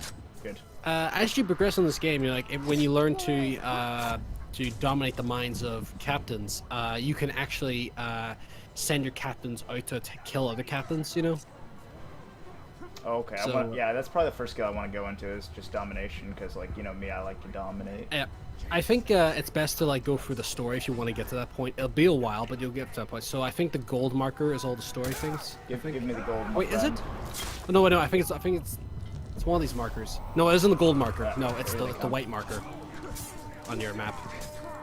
The one with the diamond. Yeah. Waypoint. There you go. So yeah. Oh great, And, level 15. No, oh, he's gonna talk to me, of course, and then I'm not gonna be able to run away because he's going to be busy talking to me. For Exactly. 5 Yeah. minutes, These guys love to talk you to death. and like I don't get why you can't run away while they're talking to you. Like, how does that affect you? Like, why should you have to stop to listen to them prattle on? Or are they some kind of villain in a show, and there's some kind of law of the universe that makes you have to listen to them? Yeah. Well, Liam actually earlier in the stream did say something like, "I'm surprised." Let me see if we can find it here. Yeah, you think he'd kill while they monologue? Yeah, exactly. You think he'd kill him while he monologues? It's not like they're like Steve, who has like a trap set if you attack him while he's monologuing. These are just guys that are monologuing before they start slashing their sword at you. Yeah. Well, I mean, this game does switch it up every now and again. Say, sometimes when you do start recruiting captains, sometimes, when you're about to die, a captain will save you last minute, killing the other captain. I want some It happens, but that's later in the game. That's much later, unfortunately. So, at the moment, you are on your own with some Gondorian soldiers. And they are my good friends, and that's why I will save them if I find them in danger. Yeah. Like I said, don't get used to them if you plan to progress on the story, though. Yeah, I don't know if I'll ever play this game again after this stream, to be honest. I don't blame you, personally. It's not for everyone. In fact, I played it mostly just because I wanted to see, where it'll go in this non-canon Tolkien story. Yeah, I'm almost to the arrow again, so I should be able to progress to the story. At first I thought I could level up between going to the story. So that's why I did that, but yeah, that's not how this works. Liam says Taka is done with this. He certainly is. You most certainly are, aren't you? Indeed. I did my time. Yep. So, while Frodo and Sam are being led by Gollum to the Black Gates of Mordor, Aragorn, Legolas, and Gimli are on the chase, on the hunt for the Uruk-hai, who have taken Merry and Pippin. Fun fact, actually, I think at this point in the movie, the 3 actors, they have to do a lot of running scenes for this. And the thing is, while they were doing this, they were all going for their own pain. Viggo Mortensen, who is Aragorn, he broke his toe beforehand, so he had to run with that. The actor for Legolas, Orlando Bloom, he broke a rib during a horse riding accident, so he had to run with that. And the actor for Gimli, he was actually allergic to the prosthetics for the Gimli dwarf thing on his face. It made him really itchy, but he had to run with that all the same. So it's amazing how they just stuck it out like troopers and just did it. Prosthetics on his face? Oh yeah, because that's not his actual face. That's not the actor's actual face. He's wearing prosthetics. Yeah, like a prosthetic skin, to mold his face to look more dwarven, more square-like. Yeah, it made him really itchy. But when they were finally wrapped up with the final film, they gave him a gift and they gave him the prosthetics and they said you're free to burn it, and he immediately threw it in the fire, so happy and relieved to be free of it. and he said he will never, ever be a dwarf again. Why didn't they make it like in a material that he wouldn't be allergic to? I think like they just at that time period they couldn't find the right thing, you know, because they already had so much of the budget used, you know, on like making this world. Like a lot of those sets they built, and a lot of them to scale, which is impressive. So I think like they just didn't have the budget for it. Yeah. And I think at the time, Liam, like he's wondering why he would audition for the role. He probably didn't realize at the time, like that the prosthetics will be required. You know. Like it wasn't like allergic to the point where it caused permanent damage. I'm guessing because. No, it just wouldn't made have him done it. really itchy. That's all. Oh, okay. That's all. Nothing permanent. It's not like a not like a bee sting swelling sort of deal. No, it just made him really uncomfortable. That's all. Imagine like wearing like an itchy sweater for hours and hours every day, except on your face, you know, and you can't scratch at it. So is that kind of deal? This is Yeah. very annoying. Okay, Yes. Only one more thing. So to yeah, find. this shows you all like the little missions that you can interact with and all the little secrets and stuff. So you got to find them all first before you can leave, right? So you got to look for like the little barrels there. So Now. where? Okay, so there. The city is built on the ruins of my kingdom. Yeah. Whew. Okay, yeah, this game is. It's not really a very user-friendly game. From Sauron's No, I agree with you there. It's not my type of speed for definite, and I can tell it's not your type of speed either. Yeah. I mean, I like games that are really, you know, if it's a story game, I like to play for the story, and then outside that, I mostly like strategy games, and like role-play games, like where you can kind of control the story to your own Yeah, direction. yeah, you're not gonna get that with this game. Like, I'm not really a fan of the story in this one. You know, it kind of like, I mean, it kind of goes where you expect. Like, Sauron can't really win, and Celebrimbor can't really take over the One Ring. You know, and Talion, the character you play, he has to die eventually, and that's pretty much what happens. You know, like, nothing really consequence happens. You know. And okay, anyway, back to the thing. This is this in the second film and also the second book. We are introduced to the land of Rohan. Yes, this is where we meet the Saxony Celtic people who love riding their horses, the Rohirrim. Fun fact, actually, Tolkien fought in the First World War, and his job was to manage the horses. His job was to break in the horses and train them, because that was like the last big war where they used horses in combat, in open combat, you know. And Indeed, and even into that degree, it wasn't really like they were riding them into the battlefield, because if they did, they get mowed down by machine gun fire. yeah, So- but that was like the last time they really used them for large scale combat. Still, all the same, you know. Yeah, what I mean? because there were some like cavalry charges in the early part of the war, but for the most part, they were mostly used for movement of troops. Because Yeah. again, they like during that war, they learned a lot of new things. Like, hey guys, if you run a cavalry charge into a machine gun nest, everyone fucking dies. Yeah, exactly. Yeah. And also, what happens when you have like two opposing factions who have like similar sort of like level of weapon technology? You know? Like, Yeah, because they were it's used gonna to be a fighting huge those colonial standstill. warfares, which were far simpler. So they bring their colonial like armies back home to fight these wars, and they're like, the Germans are actually stronger than these African tribes. Who would have thunk it? Yeah, exactly. This is literal hell. Yeah, and also it was the first war where they started using the tanks as well. So Tolkien was exposed to stuff like that. That's why we see the Urks using like, because as you notice, the Orcs and the Urks, they may not be the smartest tools and the sharpest tools in the shed, but they are very handy with creating stuff. Like they create all these contraptions, like these catapults and ballistas and these siege weapons.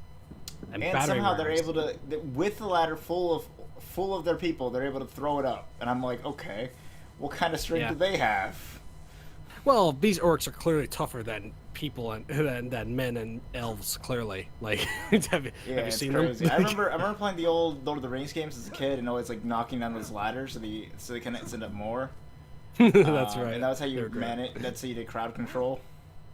Yeah, Yeah, so which is funny. Like it's funny because Tolkien, he did not like writing allegories. He hated like he hated the idea that people thought like, oh, like you wrote the One Ring's an allegory for nuclear weapons. No, I don't write allegories. I hate them. I wrote a story about a magical One Ring. You know. Yeah. It's kind of interesting. OP ring at that. Yeah. So even though like we can find like all these parallels to stuff that may have like there's stuff that's influenced his work like for definite, but he wasn't writing like stuff that would like that was happening in present day or anything. Even though when it's so like clearly like could be. I mean, it doesn't matter. I mean, we could still like see those things, but it wasn't intentional. That's the idea. Like he hated allegories, Tolkien.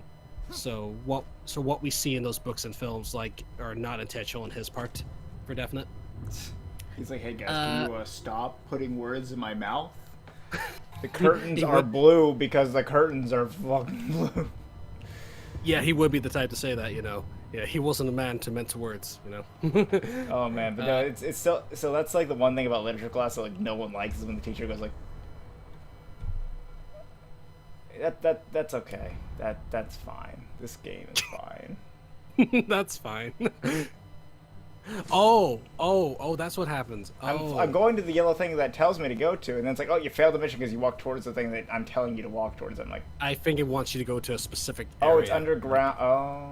You gotta take the shortest route, you see. Yeah. No. I was where the dot said, but it was actually underground, and so that's why I was saying I was too far out, and I was like, okay, there you great. go. Thanks, yeah. You're You not see, very good this at game is explaining tricksy. things. It's like tricksy little hobbitses, yeah. But yeah. So anyway, back to the horse thing. Yeah. So Tolkien, that's why he wrote a lot about the horses. That's why we see so much of the horses in Rohan, because he loved horses. He loved training with them. So he was always heartbroken when he had to break a horse and move on to another one, you know. And a funny thing, actually, he was a guy who believed that if the Saxons were better horsemen, they would have defeated the Normans. He was a big believer of that, and our language wouldn't be so Frenchified. Well, the bigger problem was that they have been fighting the Vikings for forever. Yeah. He just beat Harold Hardrada, and then he decides, instead of regrouping his men and fighting him, he decides to go headlong and just fight William. And I'm like, yeah.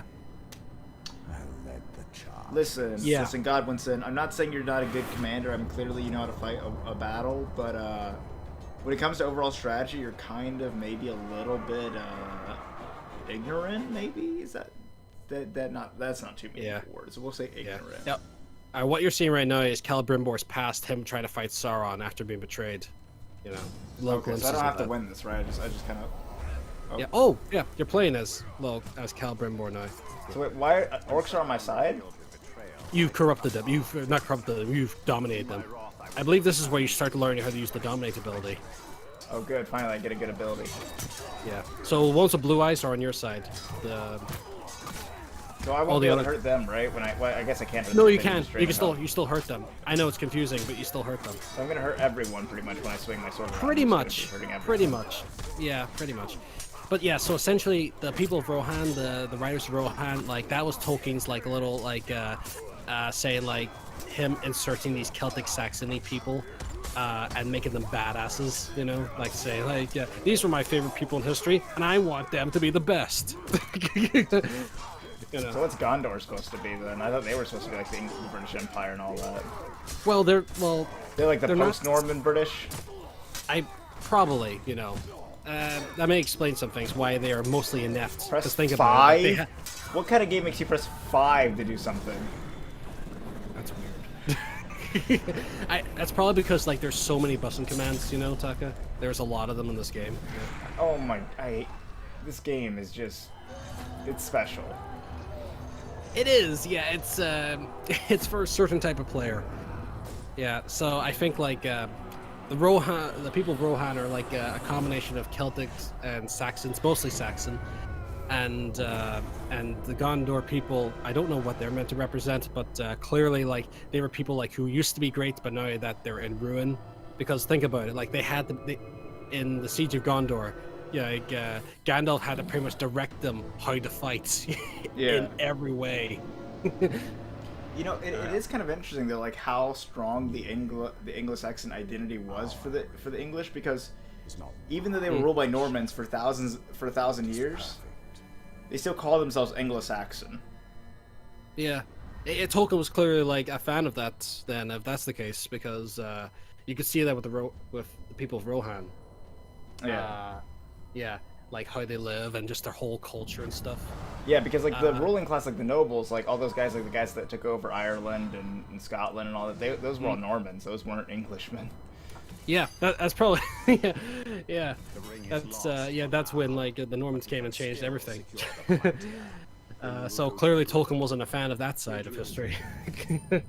Yeah, I guess then he's probably from English stock, like actually like Anglo-Saxon stock, and probably not Norman stock if that's his position. Probably, yeah. In fact, actually, a lot of like his the language of the elves he got inspired through like a combination of Old English and Welsh. Okay. Celtic Welsh. Like I believe Sindarin is like there's certain words in that is very similar to Celtic Welsh, you know, which is very fascinating because.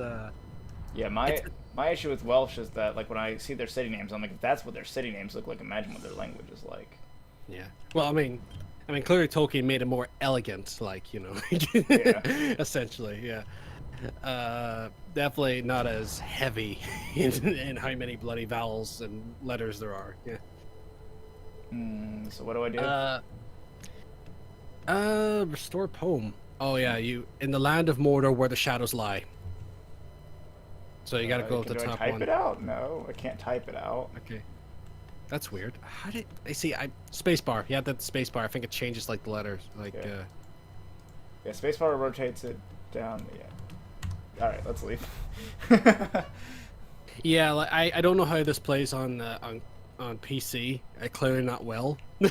if you're struggling. No. Yeah, I struggle for console enough as it is. To be fair, I might have struggled with Assassin's Creed on it as well, but Assassin's Creed I think was way more clear on what controls do. But to be fair, when you play on PlayStation, there's only so many controls it can have. Exactly. Yeah, there's always so much, so they try to like. Wait, I can't assassinate it. What? It won't let me assassinate it, bro. Oh, you can't. Oh, you can't do that with animals. No, you can't assassinate animals. And I can't jump in the water. This is unfortunate. Yeah. So anyway, we find out that in fact, the people of Rohan, like Saruman, he's been raising like hell, attacking like little villages and sending the wild people, who are pretty much like these inbred like natives of Rohan. And somehow mind warping the king. Yes, he's corrupted the king. In the books, it was Grima Wormtongue, you know, the creepy guy, you know, the creepy looking, Brad Dorf guy who was the one who was using his own magic. In the film, they wanted to make it Saruman, which I'm okay with, honestly. And he's corrupted poor King Theoden. And,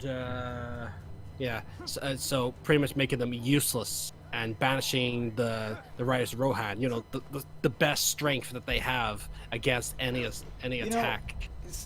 I know I'm skipping ahead a bit, but how they killed him in the movie just didn't really sit right with me, because it seemed like he shouldn't, like, okay, so is she his daughter or his daughter-in-law? I didn't really understand that. Oh, no, niece. Niece, okay, so his niece. So his niece saves him, and he doesn't actually get hit by the Witch King. All that happens is he gets knocked off his horse, and then he dies from that. That was really stupid to me. That happens in the book. Okay, but look, all he did was get knocked off his horse. Why is he dead? He got crushed by his horse, technically. I mean, his horse landed on top of him. Okay, but maybe he could be paralyzed from like the waist down or something, but why is he dead?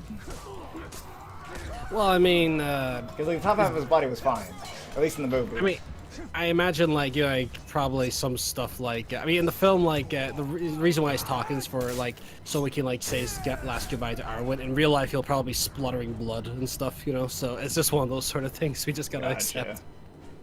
Yeah, so once again with films, there's always artistic license you have to take into consideration, you know. Yeah. It's always, yeah. It's the same with any fiction, you know. It's like an anime, you know, like they're staring at each other in anime. In real life, they'll be like at each other's throats immediately, like pew, pew, pew, pew, pew, pew. I mean, in anime, all fight scenes are super uber realistic, no doubt. I mean, honestly, if I'm gonna fight someone, I need to at least talk to them for 10 minutes before doing so. It's a requirement. I'm not just gonna shoot them. I'm gonna talk to them. Yeah. Can you imagine if fight scenes actually happen like they did in anime? It's like, oh, you know that technique, huh? Impressive. Well, let's see how long that lasts you. Yeah. Like just like that. Yeah. So It's like, you've oh, dude, all I learned did how was to shoot- all I punch did was with shoot one you. hand. What happens if I punch with two? It's like one of the guys is acting like anime, the other guy's not. So like the one guy's like, oh, that's impressive, dude. All I did was fucking shoot you.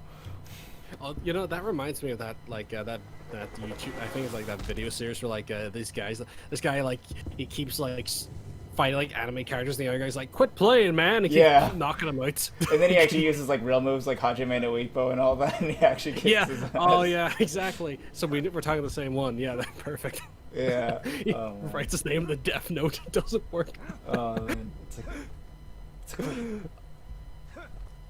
what's your I didn't know his last name. It's like, How could it be so for real? foolish? Oh, that is comedy gold right there, you know. Freaking, he goes to Avatar, and you're like, that's not anime, what? Oh, that's man. not even anime. Yeah, I remember like in the comebacks though. Oh, it's great though. Oh, it's so hilarious. Like, But I actually goes like recently I've been watching some old Castillo skits. Mm? Like, you know, some of those ones, and like they have like a sandwich for 25 cents. I'm like, a sandwich for 25 cents? What is this world that you speak of? Yeah. Can I be in this world? Imagine you Please. could just go to the store and just buy that and like rent a house for like $25 or something. Oh shit, man. Okay, so let's see. Domination is where? In an ideal world. Oh yeah, like yeah, this place will show you. This area will show you like all the button allocations. Like as you can Dominate see, captain. there's a lot of them. There is a lot of them. Okay, so can you dominate normal orcs or just Oh. captains? You can dominate both, but you gotta like you gotta break a captain first. So you gotta like beat them until like their thing turns green and it says broken. When they're broken, you get an option to either to Okay, do you think I should do the call followers or dominate?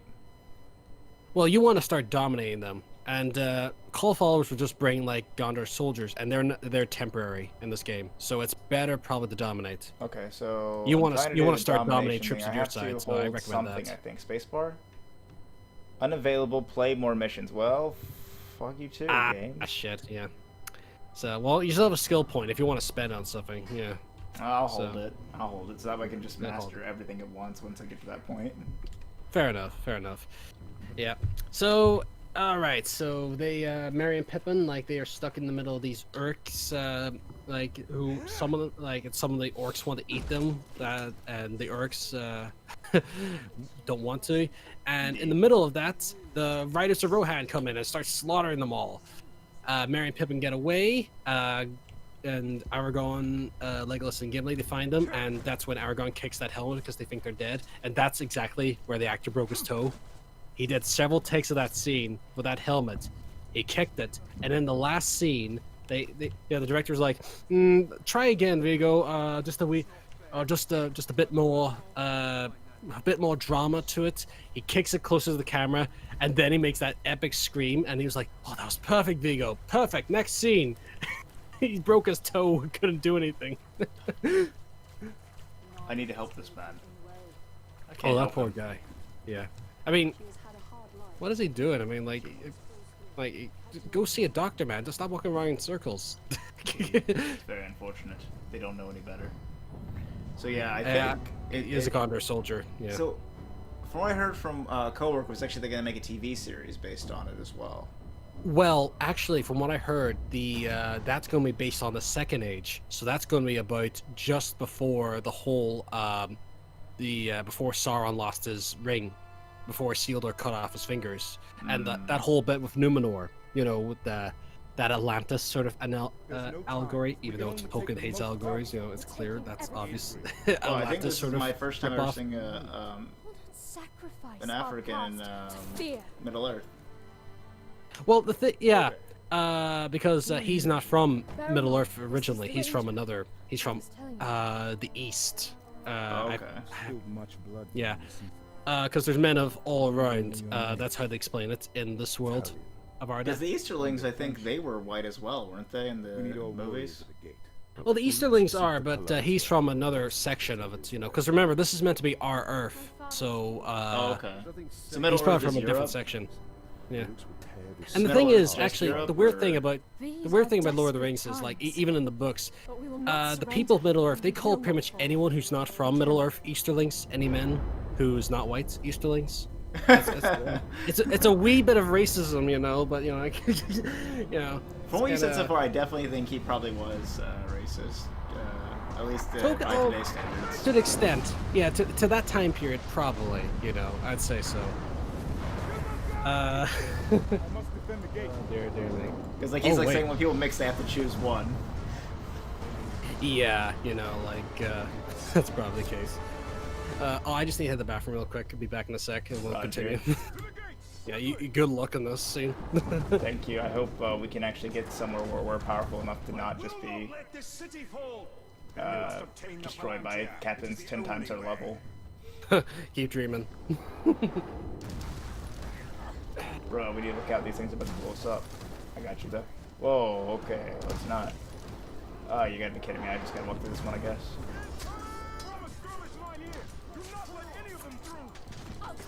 Any of them, bro. You're getting a little ambitious there, bro. Now would be the time I would normally look at the chat, but again, not really the optimal time to do that. But I'll check your guys' messages in a second as soon as I finish this mission here. Oh, did I win? Is it over? That was only the beginning. Oh, There'll it's be only the more. beginning. We have to find out what we're dealing with. What we're This dealing way. with? Gotcha. I think we're dealing with orcs trying to kill us. Yes. That would be my We'll see assessment. the entire lower city once we get there. Oh, that's not nice of them. Let's run, dude. We're gonna get hit by the thing if we don't. It's not much further. Are you sure it's not much further? I don't know. We've been going for a while now. Ew, that guy's pretty ugly. The city can't take much more. I'll handle the siege beasts. Baranor and I can manage here. Alright, good luck. I'm gonna go kill this siege beast. Must commandeer one of the siege beasts. Well, this should prove interesting. Woo!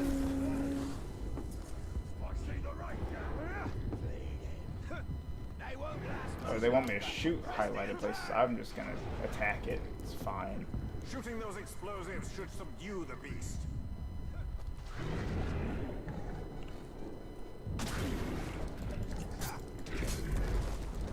See, he's no match for my power, guys. Don't worry about it. Sure, I'm half dead, but you see, the thing is, that means I'm also half alive. Alright. Let me get some distance so I can actually aim my arrows at him. And then hold.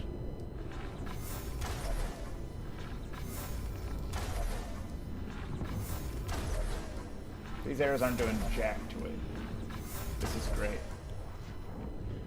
This is fun. By the way, guys, I definitely recommend this game, and by that I mean I don't recommend this game at all. Don't get this game.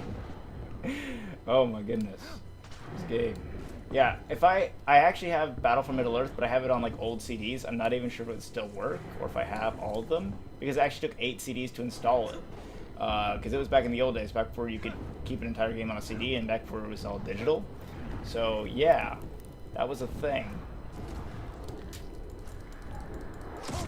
I probably should have drained his health, but you know, yeah, don't always do the most sensible thing.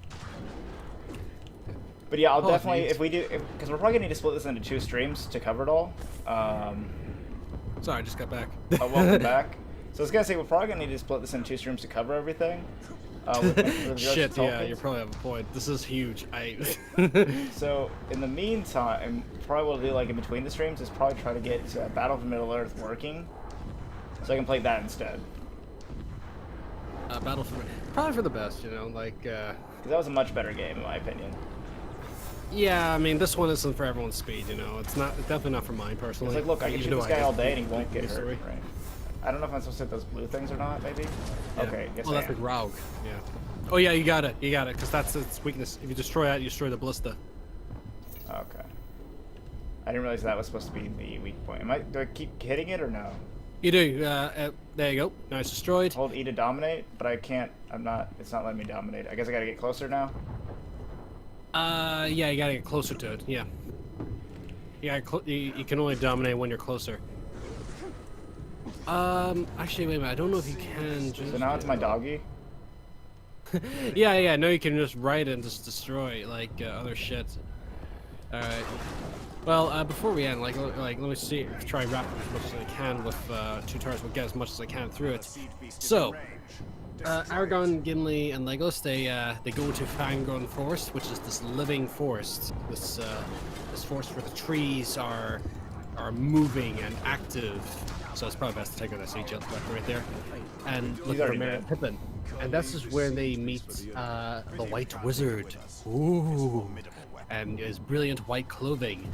And they find out it's none other than Gandalf, back from the dead. The thing is about this, how Gandalf came back alive is because his spirit, when the thing is about the Maiar spirits like Gandalf, Saruman, and Sauron, and even the Balrog itself, they can't really die. Their bodies can be destroyed, but their spirits always return. It always kind of lingers on. That's why Sauron is still around. That's why it keeps them in the castle afterwards. Hmm? What? And that's why he keeps them in the tower after they defeat him. You mean Sauron? Saruman, yeah.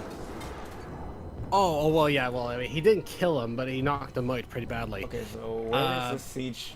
Okay, I guess I'm just supposed to get out now. So when Gandalf died, his spirit went to Valinor, and the Manwë, the Lord of the Valar, he recognized the problem and he sent Gandalf back as Gandalf the White, the new head of the Ishtari, the wizard.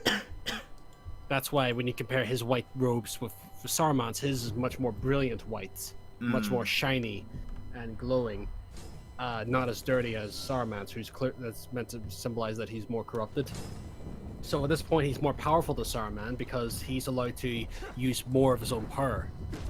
So they can finally finish off Sauron once and for all. And so they go to Rohan and they free King Theoden, and that awesome scene. I love that scene so much where like you have no power here, Gandalf the Grey, and it just shows the white clothing.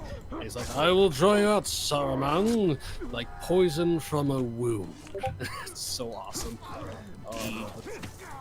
And then honestly, in this time period, we see one of the best like de-aging processes I've seen in a film. Like, because if you remember correctly in the Two Towers, like how Theoden turns from this old, like decrepit man to a much younger looking face. Yeah, like in one shot. That's so seamless, especially for early 2000s. Yeah, it just puts a lot of modern films to shame, you know. Honestly, a lot of the effects in Lord of the Rings, like Gollum included, like he's like the obvious example, like holds up pretty damn well, which is impressive. Like it just goes to show you just how much love and care has been put into these films. Yeah, I haven't actually like learned too much about this, so that stuff is like exactly how exactly would you go about doing something of that nature?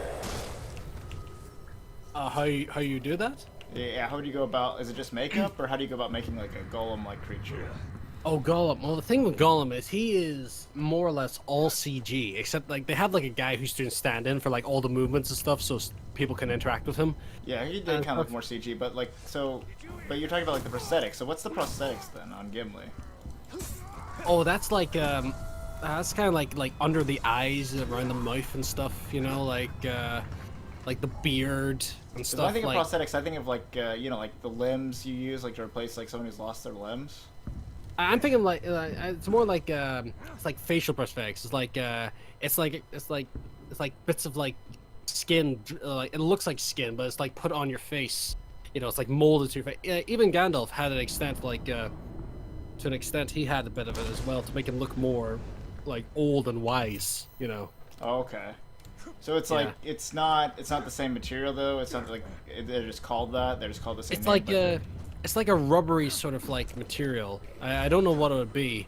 Is it kind of like facial surgery, like that kind of thing? These hordes. I mean, I would know the details. It's not really my field personally, but to understand. But I mean, that's my basic understanding of it, like about how that sort of stuff works. Like a lot of the orcs would have a lot of those like prosthetics on them, like the makeup and prosthetics upon them, like a lot of like the rubbery sort of like skin and stuff. To make them look more goblin-y, like an orcish. That one's not dead. Okay. Yeah. Yeah, Gollum was motion captured as well, then. Absolutely right. So yeah. But, yeah, like a lot of the effects hold up, and, yep. So Theoden, he's about to do in Wormtongue, and honestly, he probably should have, because Aragorn, being the nice guy that he is, just lets him live. Like, Aragorn, you're too nice. You should have let him kill him. I never got that, like, why? I thought they let them live to, like, you know, find something out, but there didn't really seem to be anything that came back from that. Yeah, they let him live, and they let him immediately leave. Like, no, Aragorn, why? Why? So you're a he's great actually just, guy, like, kind of, but why? He's just really naive or something? He's just too nice. That's really just the downfall of Aragorn. He's too nice, you know. Yeah.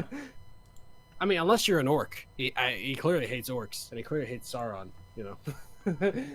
Everything else, he's a little more lenient towards.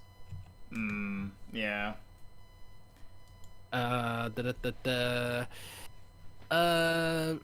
was I gonna say? But yeah, anyway, yeah. So he lets him go, and who does he go to? Immediately the Saruman. Tell him all about Helm's Deep, all of Rohan's strategy. So yeah, it's just gonna let people die.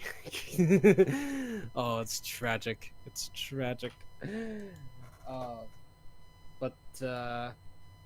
So that's where they go. They realize that they're fucked here, and they have to go to Helm's Deep, where they can hold up. In the books, it's different, actually. In the books, Theoden, he actually decides to charge headlong into Isengard, war against Saruman, instead of take on the defensive.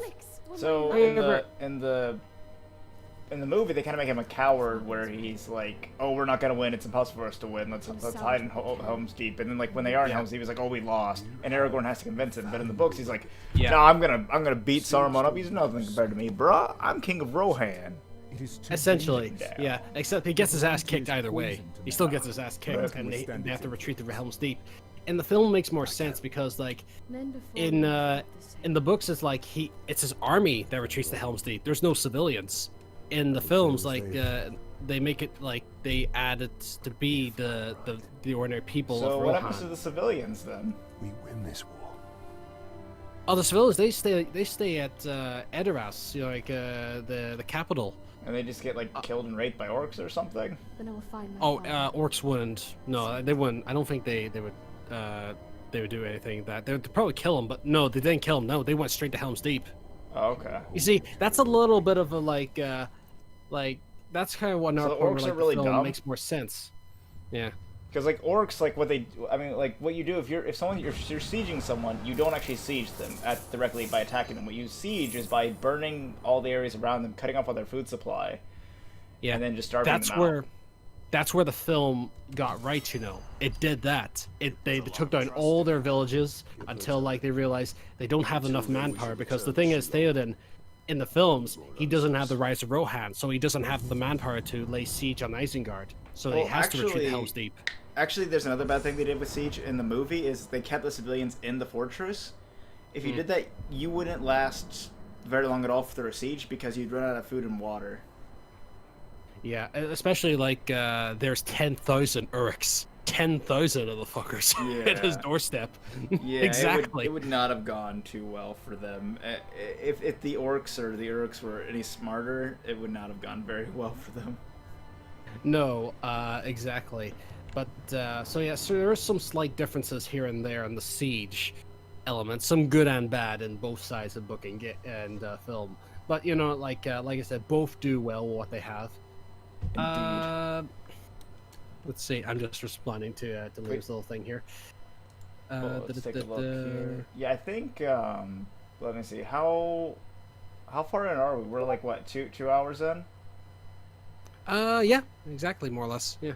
Yeah, so do you think we should continue maybe next Saturday with the Lord of the Rings? Sure. I think we'll be wrapped up by then because we're more or less at the halfway point. Like, they're all I will say is like Lord of the Rings, like in Two Towers, there's like they love to do a lot of fake outs in Death. There's only one fake out in the whole trilogy that I'm kind of like but it's the Aragon one, you know, like where he falls off the cliff. It's like, come on, we all know he's alive. Yeah. That doesn't happen in the now. books. That was clearly made for the film. That's where the film's like, come on. Like, you don't Seriously, need to do why? that. You don't need to do that. Yeah, I know why they did that because in the film they need an excuse to why they know there's 10,000 orcs chasing after them now. Yeah. But Oh, you man. know, it's like it's a cheap fake out all the same. But yeah, that's more or less a halfway point. Pretty much Sam and Frodo, they realize they can't go to the Black Gate directly for the Black Gates. They have to go around Mordor to get there. So yeah, that's a good point to leave off on. Yeah. Indeed. And so there you go, guys. If you're listening to the audiobook, you can just skip the second half of the book because apparently it's really boring. Yeah, it's all Frodo and Sam and Gollum. Like it's not as high octane as an action and as Aragorn, Legolas, and Gimli. Indeed. Indeed, our main trio. But yes, so Yeah. look forward to what's coming next, and it's been great having our local Tolkien expert on here, Mr. Ree Prime. Oh, trust me, I am no expert. I am still a noob in all things. I am learning shit still. Like, it's so huge, so expansive. Guaranteed, in a month, I'm gonna forget all of this. Indeed, It's so hard to remember all this. quite large. And again, check him out on his channel, Ryu Prime, and check out his series One Abridged Man. There is a really great voice actor that's part of that project. He did a voice There in the from the first beginning. episode. What was that? He was there from the beginning. He was was there. there from the beginning. He was there Yeah. from the beginning. He's always there. His family is always being murdered. It's very sad. But, you know, sometimes the price you have to pay. All right, lads. Well, anyhow, I hope you all have a great rest of your night. And, Ryu, do you have anything else to say to them before we end?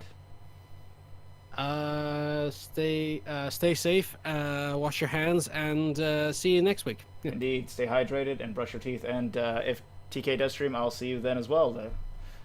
Laters. Bye. And end.